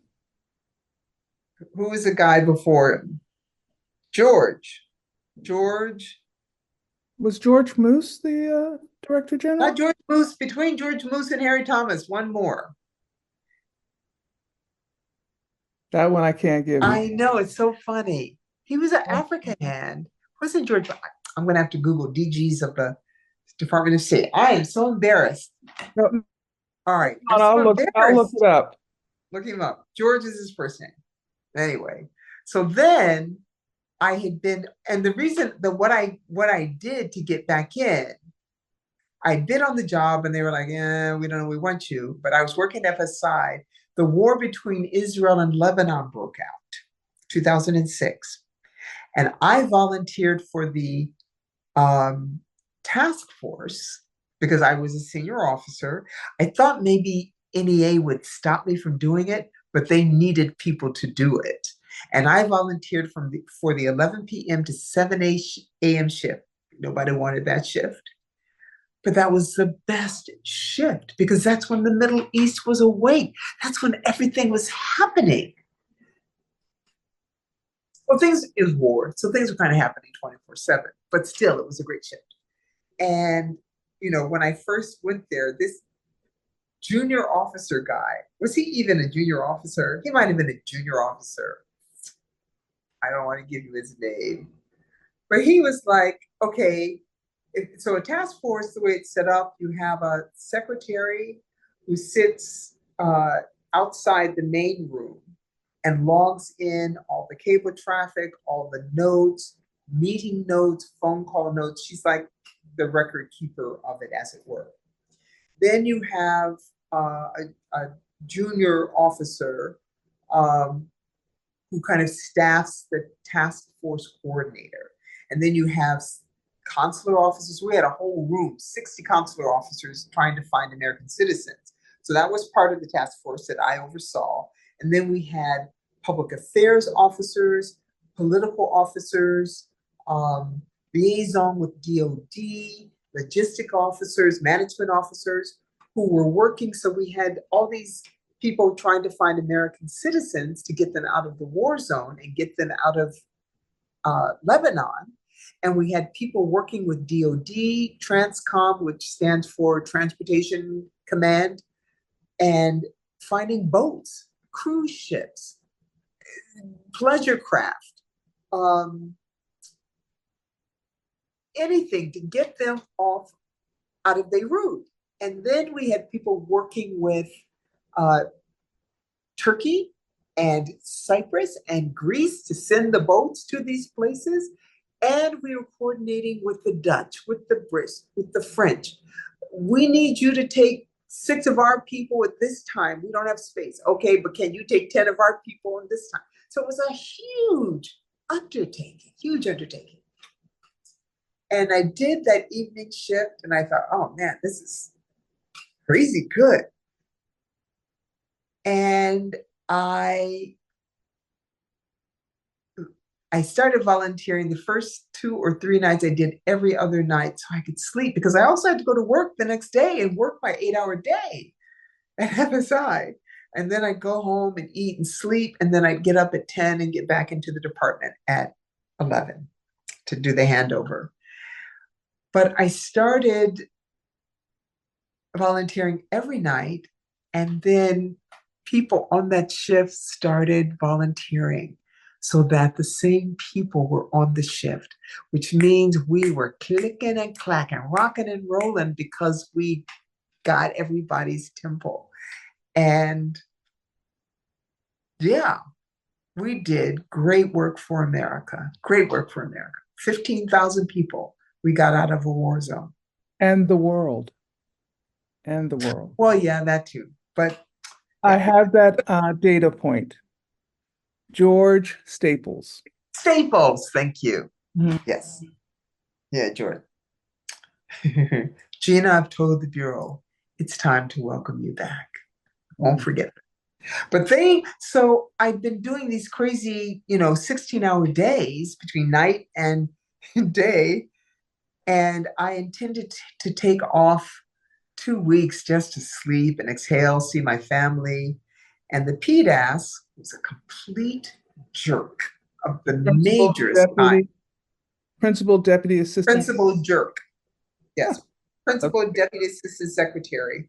I mean, I want to say a crude word, but I won't since this is going into the Library of Congress. But really an unfortunate human being. Called me up. Now he's the one who really, the reason, and I might not have fought them passing me over, except for that son of a gun called me up. He knew I was trying for this job and says, come and meet me in my office today at 2. So I have to go from the Foreign Service Institute, FSI. I got to work out the shuttle, get over to the department, do the meeting, and get back. And I go over and I get to his office, and he says, "We're giving the job to someone else. Sorry, you find something else to do. Thanks for coming by." And that's what made me mad enough to get a lawyer, a team, because that son of a gun, he could have called me and given me that bad news. And then I would have been disappointed, but just trying to figure something else out. But the fact that he made me haul my hiney over to the department, took my afternoon to give me that news, I was like, oh, no, you don't. That's exactly what made me fight back. I forgot about him. He's not a nice person. Anyway, but then he called me after he was forced to give me the job and said, "You will be here on Monday." I said, "I need Monday." So I didn't get any time to rest. I started on Monday. And because now they had the office director in place, they made me they shifted the whole task force to my office. So my office was in charge of it. But you rise to the occasion.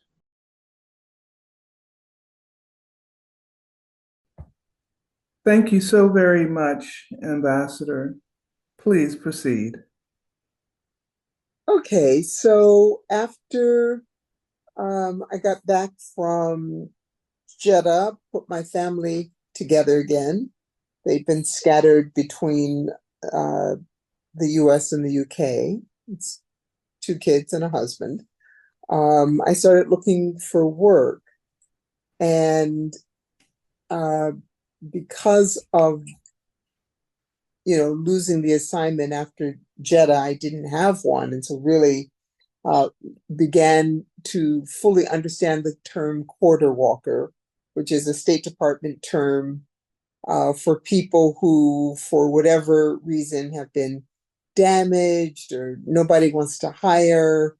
And because we are tenured or civil servants, you can't lose your job. So you just walk the corridors of the Department of State to take up your time because you have to come to work every day, even if you don't have a job.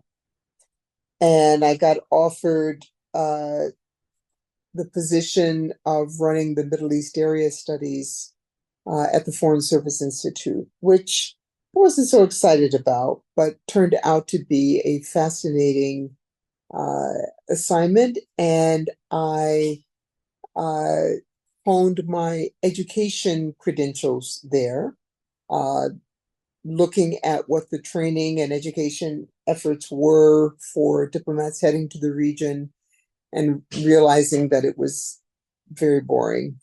And so putting together the kind of training I think I would want to take. And so not just because people had big names and you bring them into lecture and then they're terrible and boring lecturers, but really using the eval forms and not inviting anybody back that couldn't hold the attention of the class, and reshaping it with the sorts of things that I had encountered in my career and found needed. Most of the people who run the education have, strong pedagogy, backgrounds, they're PhDs, they're experienced educators, but we are professional educators at FSI, professional development. And so I had a different lens that I brought to it. But I was also an unhappy person at the time because I should have gone out as ambassador, and I lost that job, and I was bitter at the time and unhappy. And it took a friend, who pointed out that I appeared to be very bitter, which reminded me to fix my face, as my mother and grandmother used to say. Fix your face before you go out there. But I also understood that people don't want to work with bitter.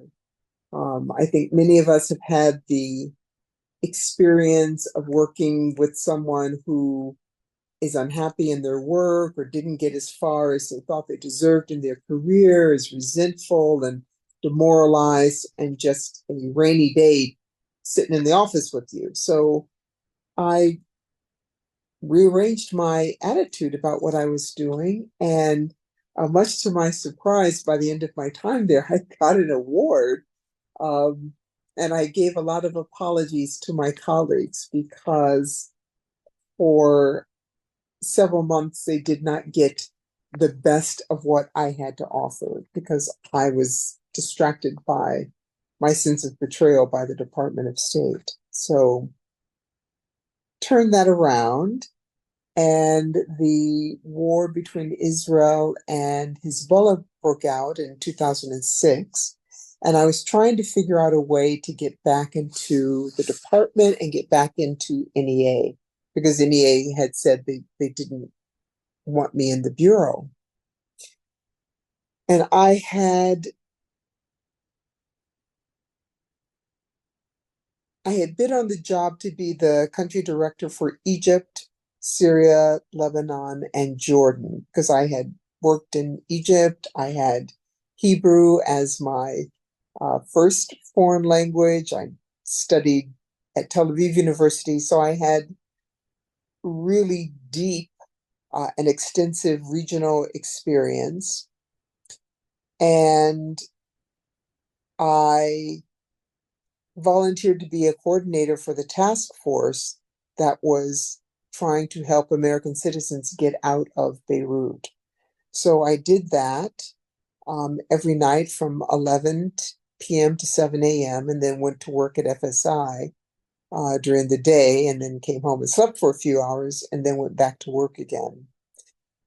And the Bureau told me that they didn't want me for the job as office director for Egypt and the Levant, which was what the office was called. And they wanted to give it to someone who was an O1, someone more junior than I, but who was popular in the Bureau. And I did a great job running the task force. You know, we had 60 consular officers, political officers, public diplomacy officers working with the press, coordinating evacuation with other missions in Lebanon, in Israel, in Turkey, in Cyprus, because that's where we were sending people, working with DOD to get planes and ships to get people out. It was an enormous undertaking. And for 8 hours a day, I was running it. So when the Bureau told me they were turning me down, I contacted the Director General and I asked him if I should get a lawyer because the Bureau was trying to give the position to someone who was below grade, and I was fully capable, fully qualified, and had bid on the job. And the way the system is supposed to work, I should have that job. And the Director General told me to sit tight, and he contacted me the next day and told me that he had informed the Assistant Secretary and the PDAS that it was time for the Bureau to welcome me back and that I would have that position. So that's one instance where I know the system worked as it was supposed to work, but only because I was willing to fight to make it work the way it was supposed to work. Let me ask you just to clarify a couple of the acronyms that you used. You mentioned the PDAS. The Principal Deputy Assistant Secretary, that is the the Chief Operation Officer for a bureau, the number 2 in a regional bureau.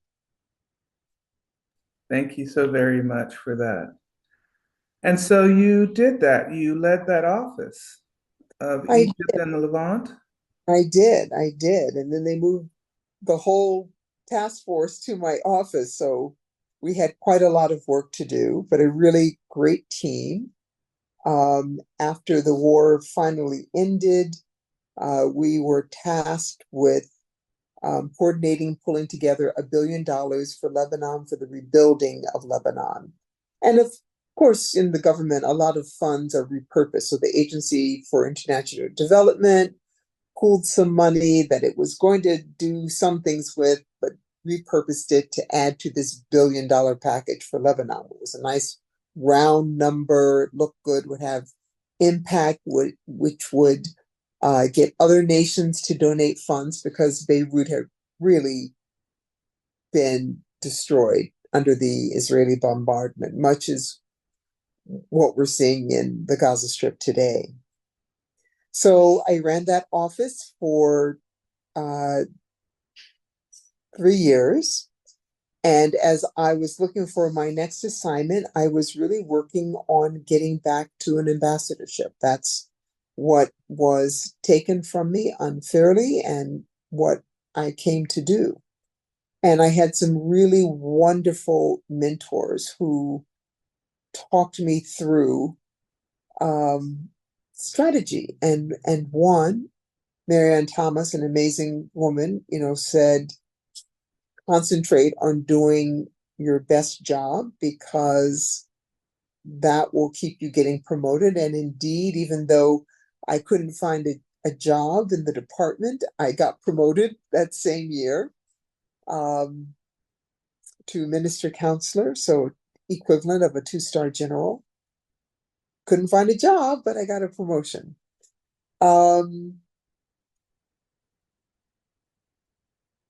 Basically, she said, peace, be still. Just do your job and do it well. But also you need to find out where your weak points are. What's your quarter reputation? So I started asking people, what have you heard about me? What are people saying? Or if I was looking for getting on a list for an ambassadorial position and people were turning me down, I asked them why. I asked them what they felt I needed to shore up or improve in order to make an ambassadorial list. And I discovered that my quarter reputation was that I was weak on security, that somehow that terrorist attack was due to my failure to take the precautions that were necessary, something along those lines. And then I figured out that I needed to do counterterrorism. My career faltered because of terrorist attack. I needed to shore up my counterterrorism bona fides. And so I went after a position in the Bureau of Counterterrorism, the Office of Counterterrorism. It's now a bureau, but it wasn't at the time.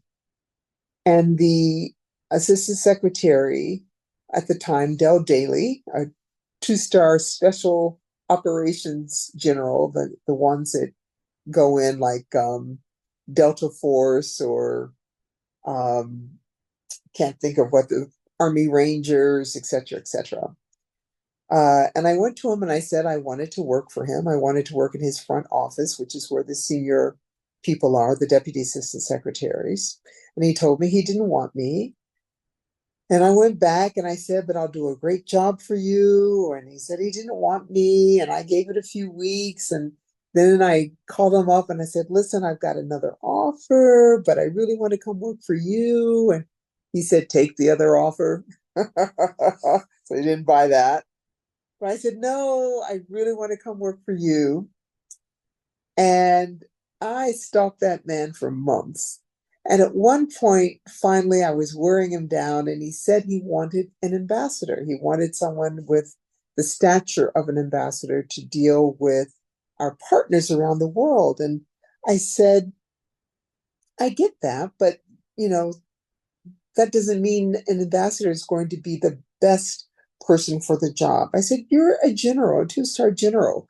Are you going to tell me there are no idiot generals, that everyone who's got stars is great and effective? And he laughed and he said, no, there's some idiots and some jerks who are generals. I don't know how they made it, but they do. And I said, exactly.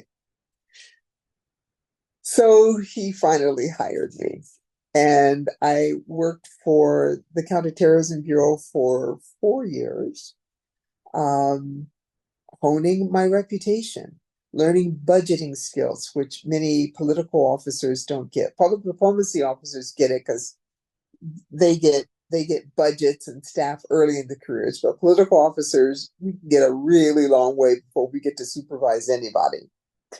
I enjoyed the work. I knew I was showing up my reputation so that it was serving me in more than one way. I learned budgeting. I learned to advocate for funds and programs to put in place measurements of effectiveness for programs. I moved my budget from 200 million to 300 million. Had a great staff, learned how to inspire them and give them space to do their best.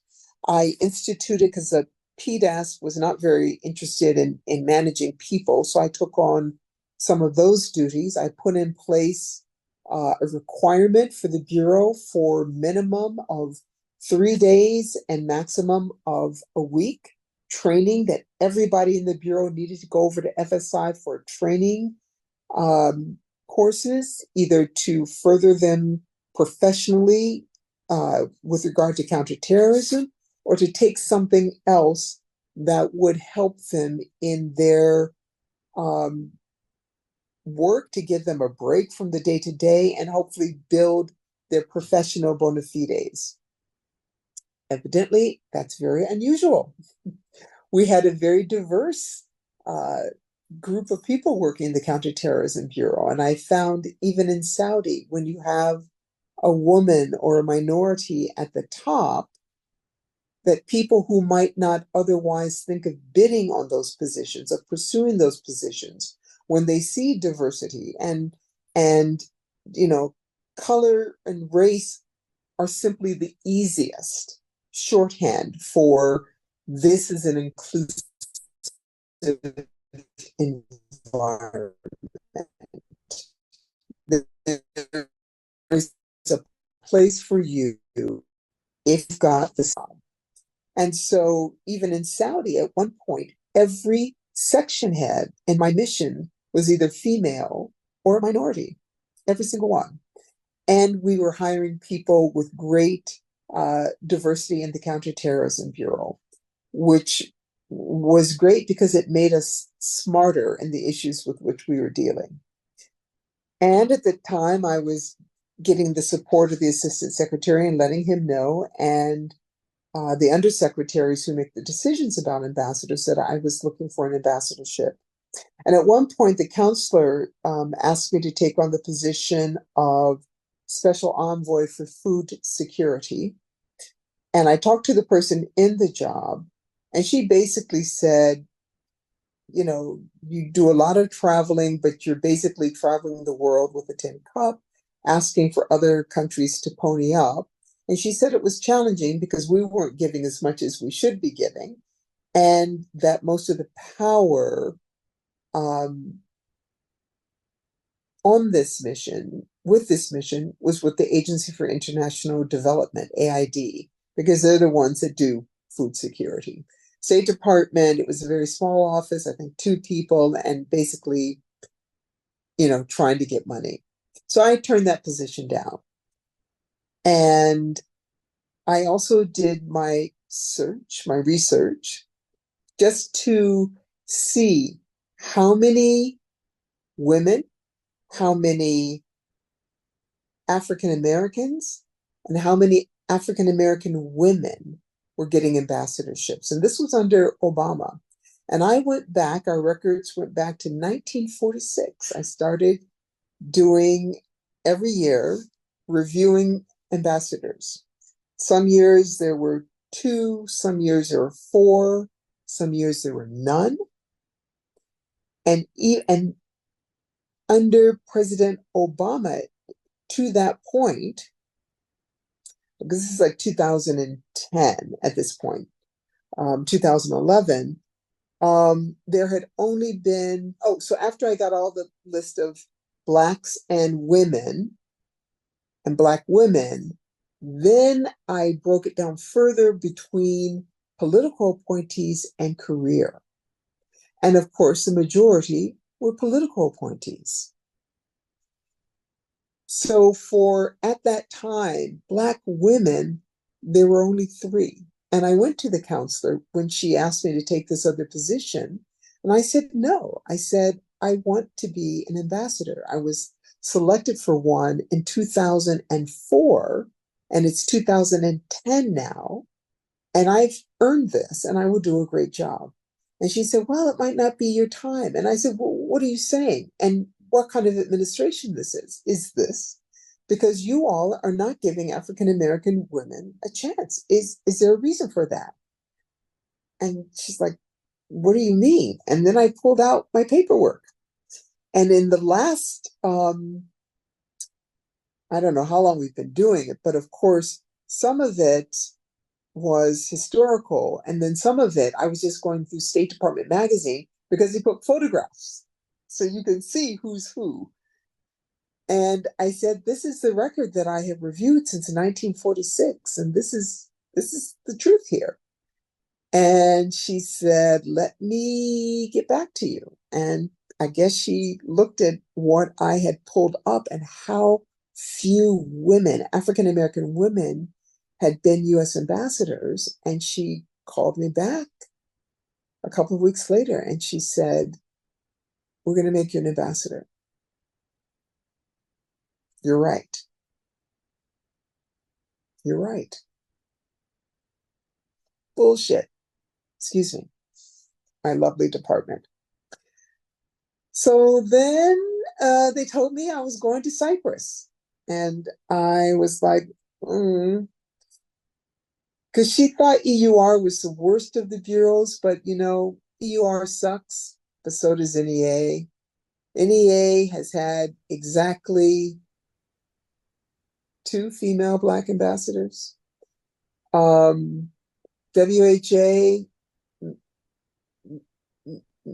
may have had 1 at the time. I mean, there's been more now, of course. Asia, I mean, there's no bureau is good, but for some reason she thought Europe was the worst. So the D committee gave me Cyprus. So she must have advocated very strongly. But I will say that the deputy secretary at the time, who chaired the committee, Bill Burns, when I was selected for ambassador to Oman, he was the one that had put me forward and advocated for me. So I knew that he thought highly of me in 2004, so I wasn't surprised that I finally made it through now. So I had Cyprus, I did all the paperwork, blah, blah, blah, blah, blah, blah, blah. Went into ambassador school first week.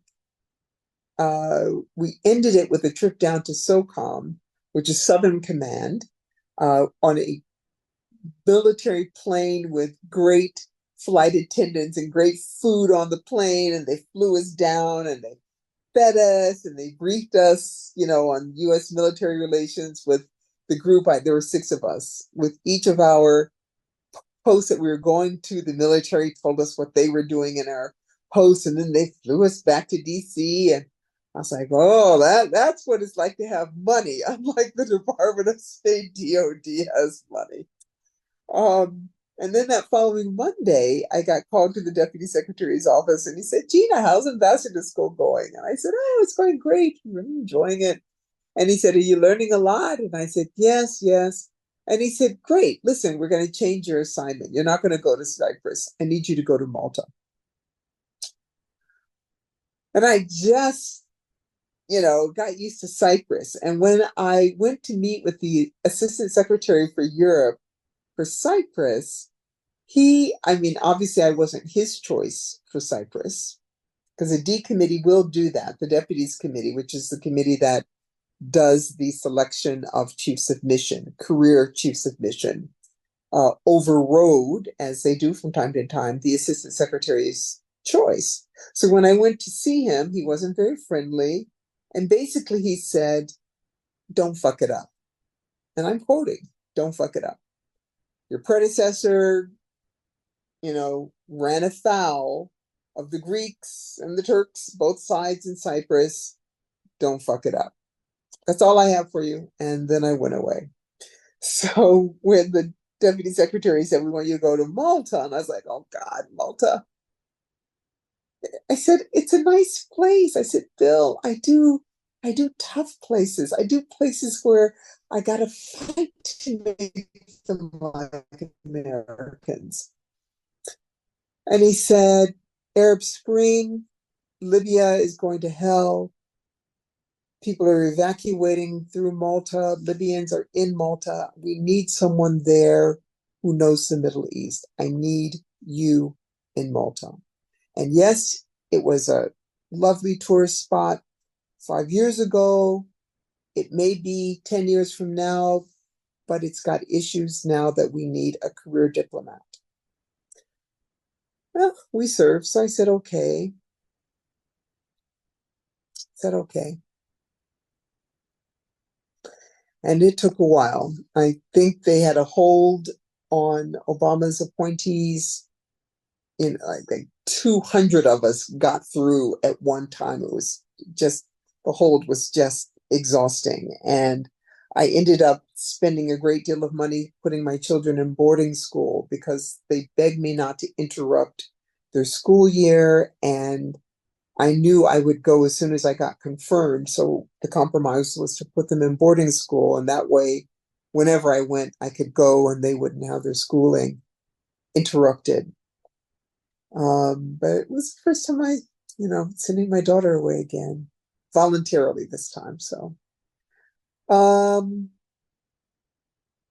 yeah, it took a while. It took a while from 2010, and I didn't get out there until 2012. So it took a long while, but it was good. I studied Maltese, so I presented my credentials in Maltese, which of course gave me a wonderful leg up with the country from the very beginning. It's like Israel, it's one of those one country languages. So they're not used to people taking the effort to learn the language. And yeah, the president was very pleased when I did that.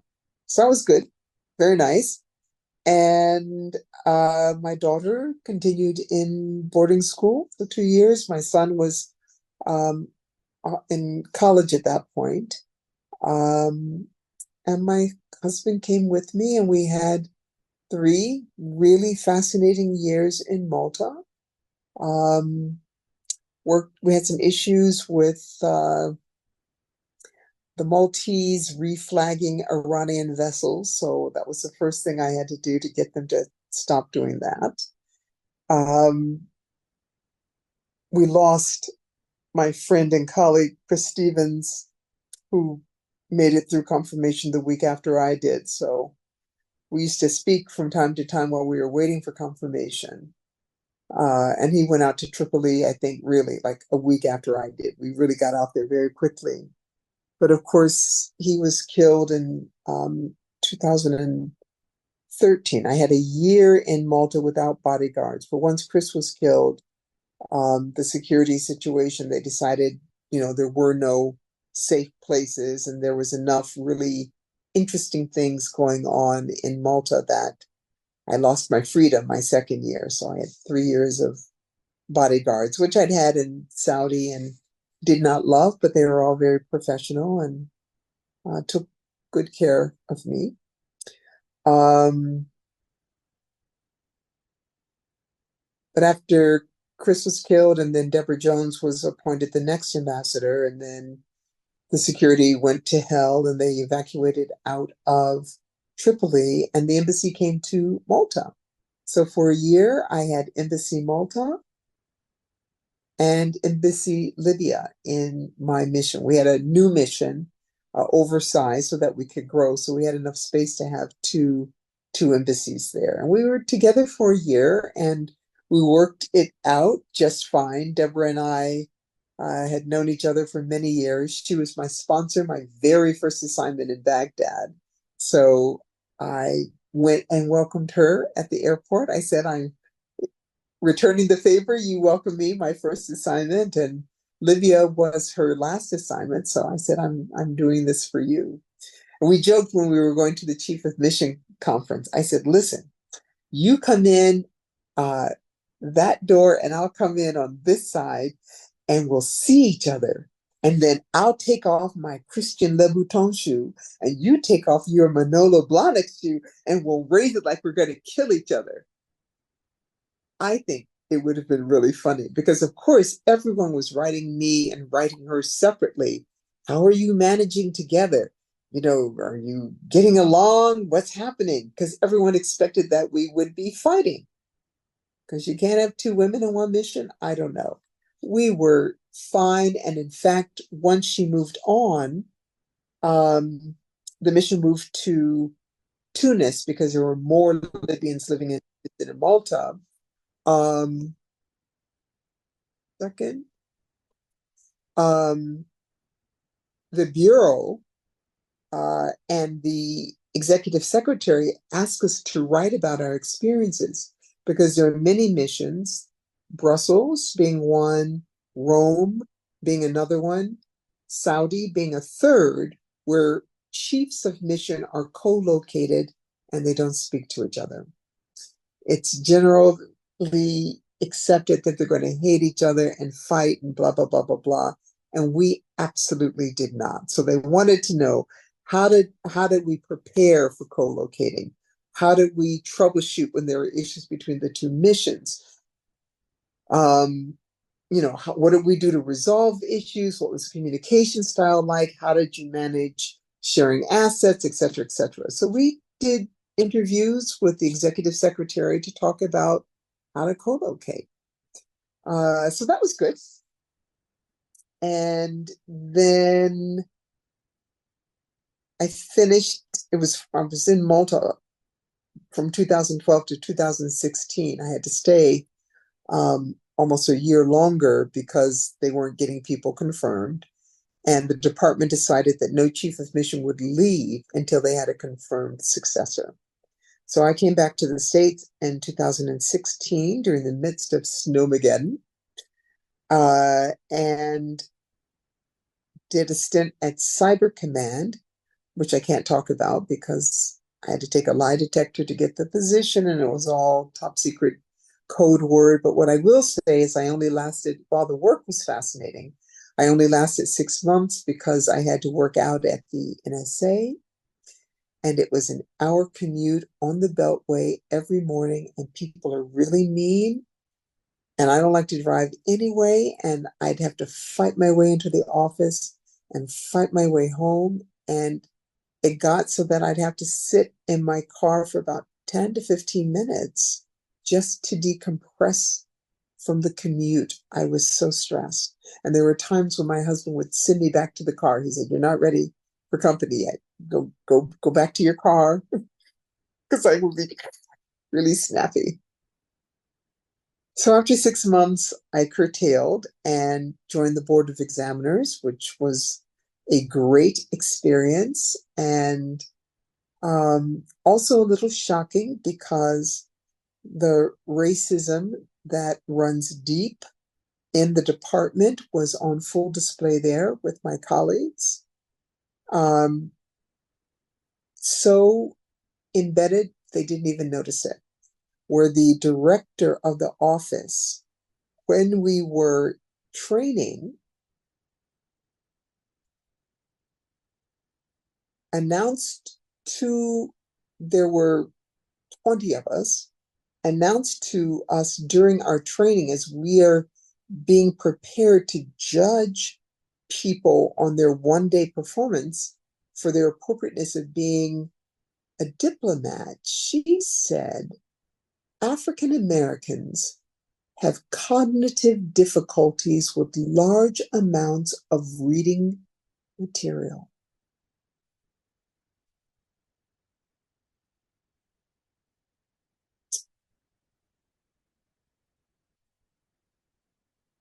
So I called the DG and I said, Whiskey Tango Foxtrot, this is how you're training us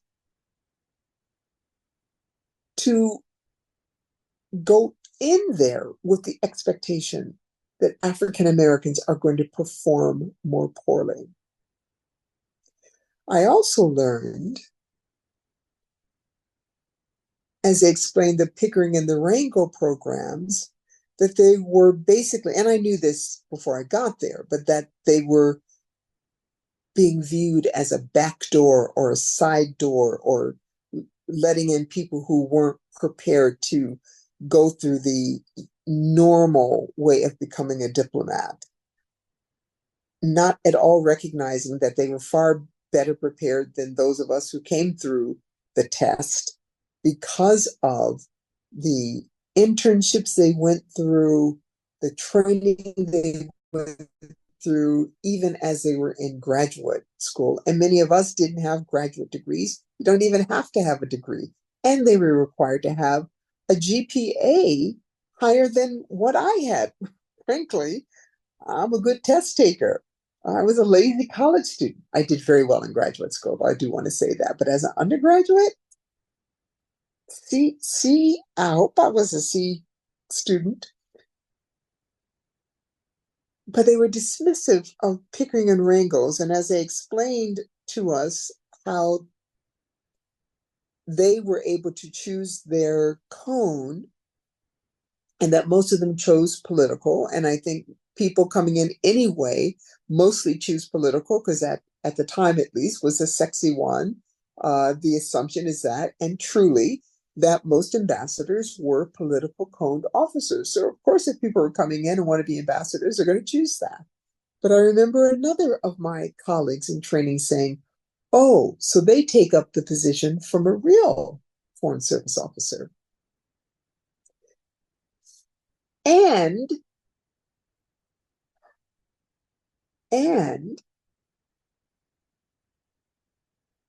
Pickerings and Wrangles are the only fellows, and there are 9 different fellowships, which most of us don't even know, for coming into the diplomatic corps.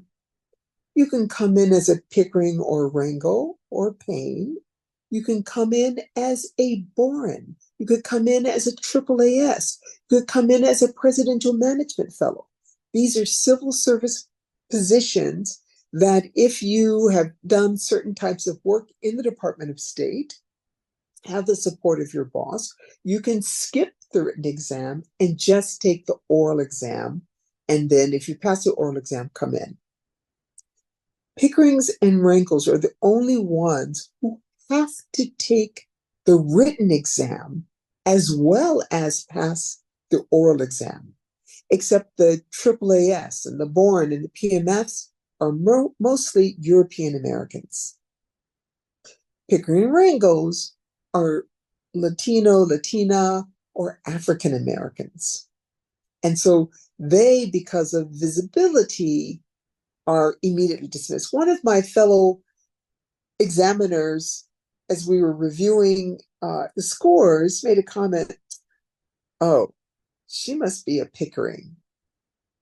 And I said, well, what's that? What's that mean? What do you mean by that? What is it that she did that makes you think she's a Pickering?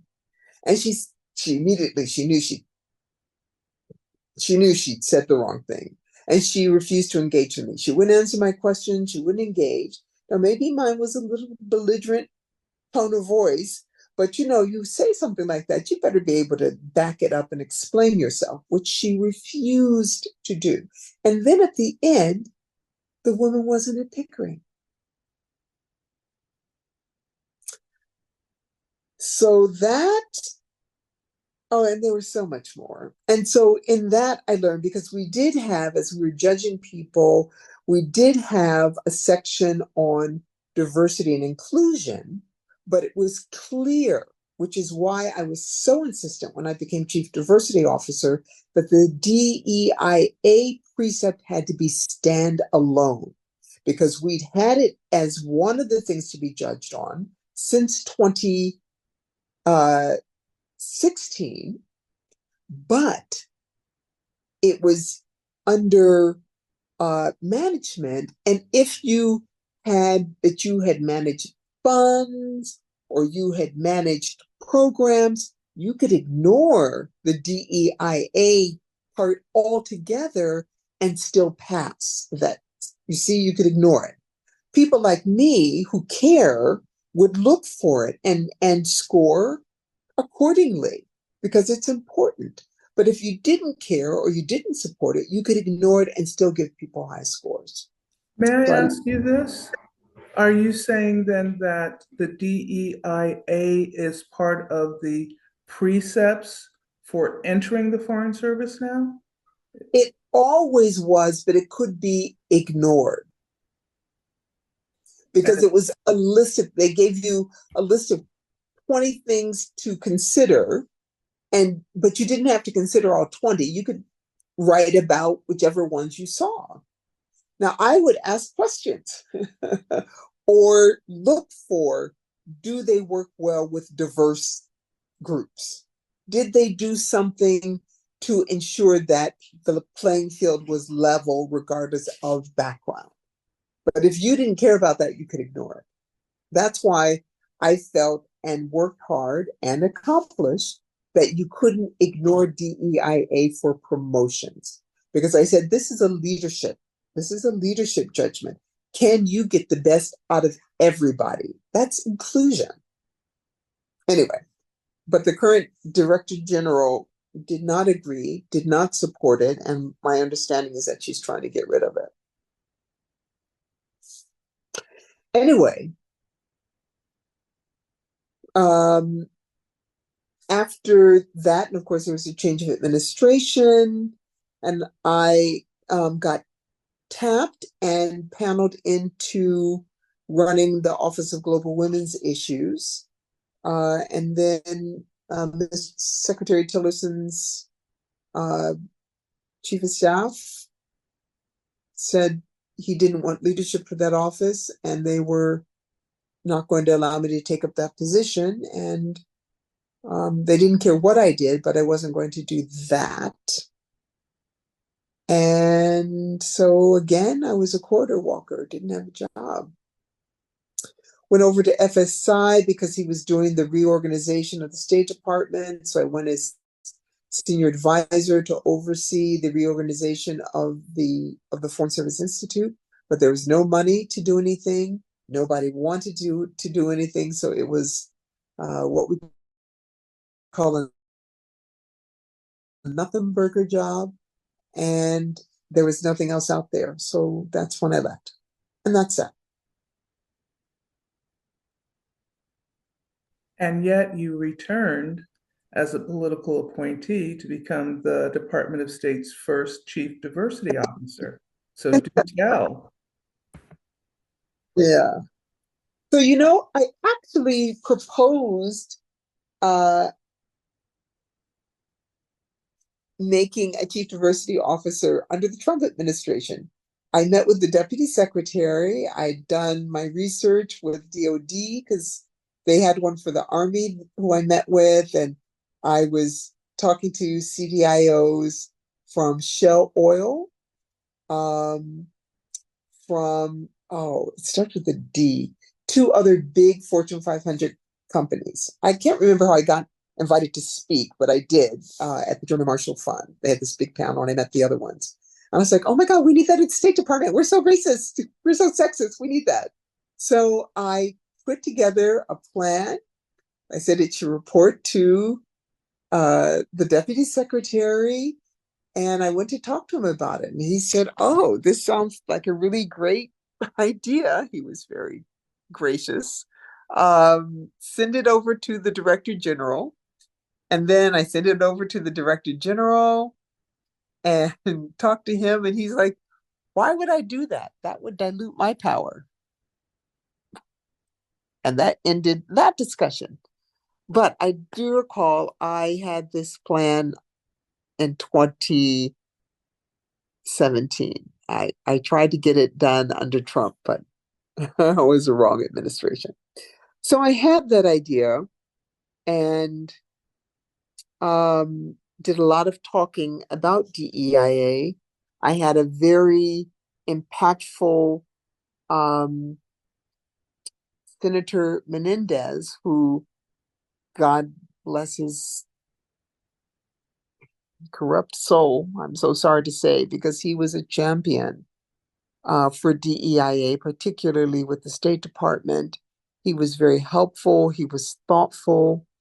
Nobody is all bad. And for equity in government, and particularly with the Department of State, he will be missed. He was a champion and informed and incisive, and he invited me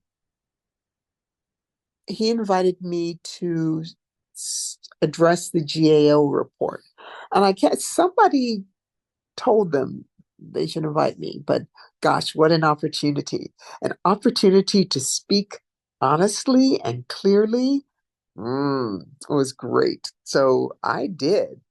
And evidently it was impactful and it got sent around and shared with a lot of people. And, you know, I just spoke honestly. I said, you walk into the room and you know immediately the right people are not there because the room is full of white men. Maybe some white ladies, but very few. You can walk in and know immediately the right people are not in the room.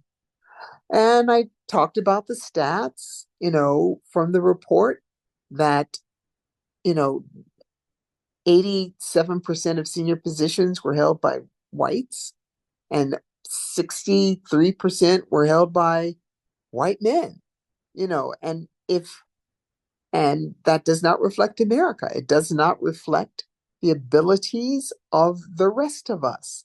Something is wrong. Something is not working. So I think it was that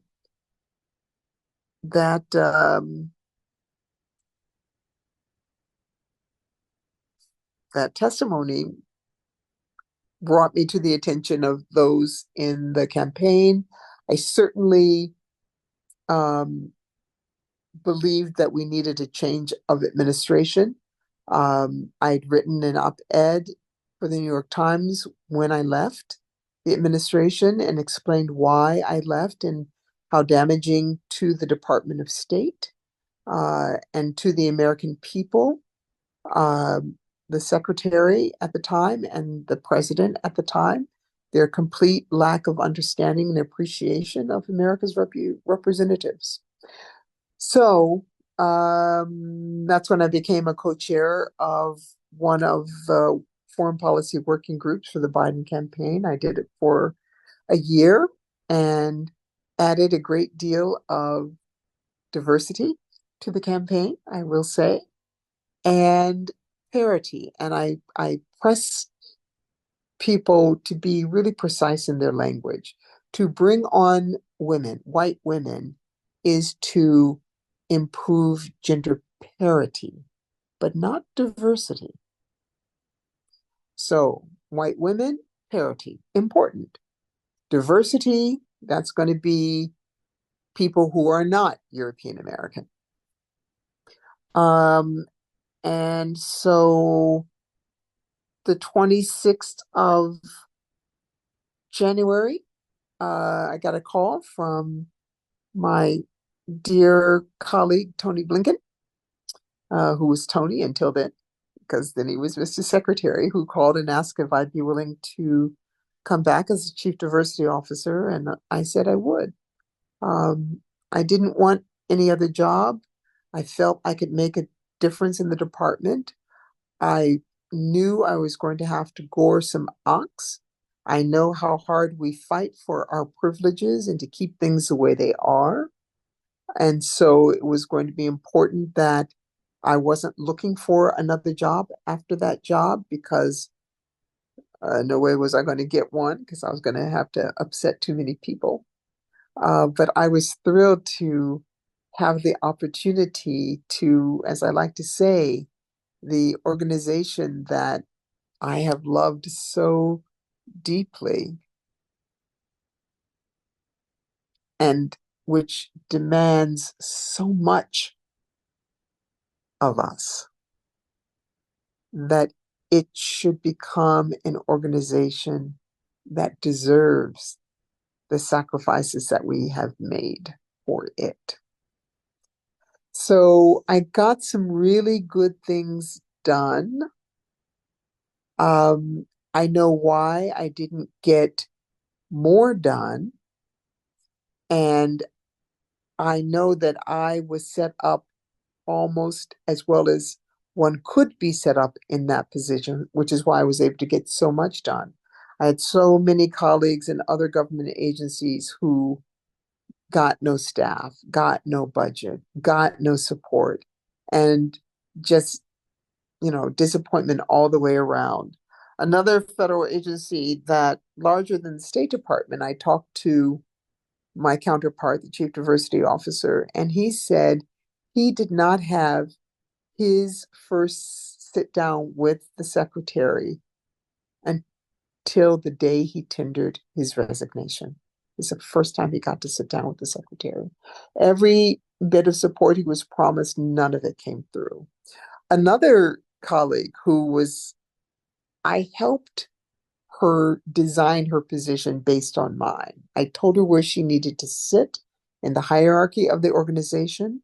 So although I was an assistant secretary equivalent, I sat as an undersecretary. That's why I was on the D committee.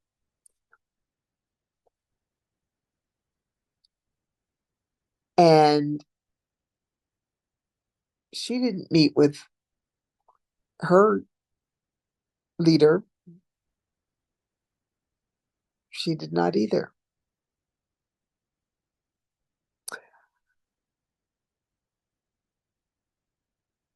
People do fight for the status quo hard. I was told by a friend and colleague who's in the private sector. She was the chief diversity officer for the Eaton Corporation, 96,000 employees. She lived next door because Eaton's based in Ohio. And she warned me. She said the work is heavy and hard. It's best description I can give. And it was. I had some really dedicated comrades in arms, but we underestimated. We knew it was going to be tough. We knew we were going to be fighting, but even I underestimated the pushback. And I mean, I don't know what they're saying about me now. I have a successor who I understand gets to hear many complaints about me. I know my colleague who needed to be my comrade in arms to get things done called me a bully because I was trying to change the way we did things. Yeah. So I told my husband I'd do it for 2 years. I ended up doing it longer. And he reminded me that I was not keeping my word. So I told the secretary I had given what I could and needed to come home again. So it's almost a year ago. July 1st was my first day of freedom last year, 2023. Okay. Did you take some time before you pivoted to your new role? And would you talk a little bit about that? Yeah, I didn't. I did. My husband says I'm failing at retirement. I did, sort of. So he said he didn't trust me actually to resign from the department. So he bought 2 business class tickets and arranged a trip to Europe and said these tickets for July 1st, you better be on that plane. And I was. But I had also accepted my next assignment, which began July 1st as well. So I was on vacation and we took a month. We did 2 weeks in Malta and 2 weeks in England. But I cheated a little bit. I was sending emails and getting briefing papers while I was on leave. So a little bit of workaholism. Yeah. Yeah. So do tell us just a little bit about your current assignment. So I have 3. So Okay. I finished with the department and I signed on to West Exec Consulting as a senior advisor with specialty in the Middle East and DEIA. sadly, there's not much demand for my DEIA work right now through that particular consulting firm, which is too bad. And I am a non-resident senior fellow with the Atlantic Council. So I do some writing with them, and I'm president of the Middle East Policy Council. Now, I was hired at MEPC mostly as a figurehead, but it it is we're in a transition. So in fact, it has gotten most of my time and energy, and I must admit it's been fun. I'm not complaining. Um, I've done some work for West Exec and some writing for the Atlantic Council, and need to do more on both of those things that I'm doing now. We're starting a new project, a virtual exchange program with high school students. MEPC is an education nonprofit.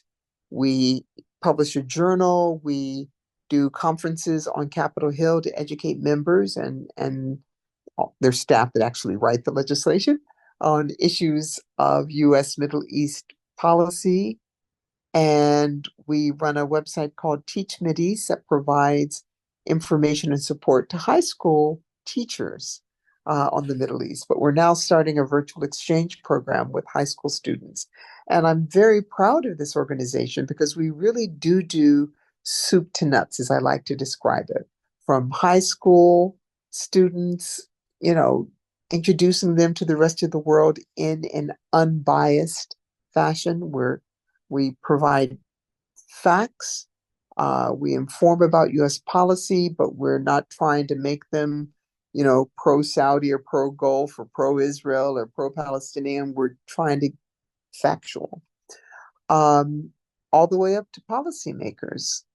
And we do a number of products, fast facts, what you need to know today, and um, yeah, so that's a lot of what we do. And then the West Exec is consulting with a very exclusive client list, I must say, but um, helping them understand uh, issues, challenges in the Middle East that might have an impact on their business model. And of course, the war in Gaza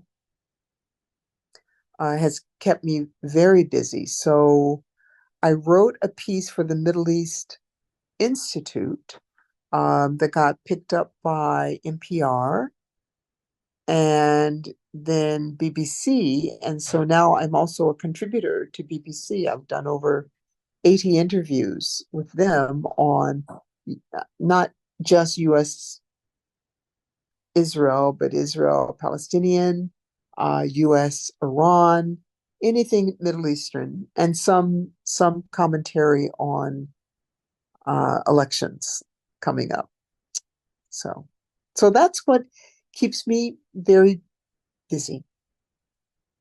And my cats. And Star Trek. Who knew? Ambassador Gina Abercrombie-Winstanley, it has been my honor. Thank you for participating. My dear, it is my privilege. You and I have known each other for a long time, my fellow Capricorn. I love what you're doing. You have gone from stride to stride, climbing the mountain as we goats like to do. So kudos to you. Look forward to seeing the final product of it all. I know it's going to be fascinating. Hope it's going to be helpful. You know, I have a book chapter out that I wrote with Esther Brimmer, by the way.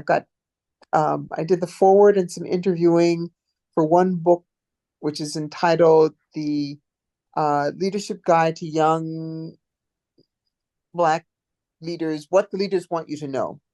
That gosh, what's not Aaron Miller, who's the Middle East guy, Aaron, who used to be the head of Peace Corps.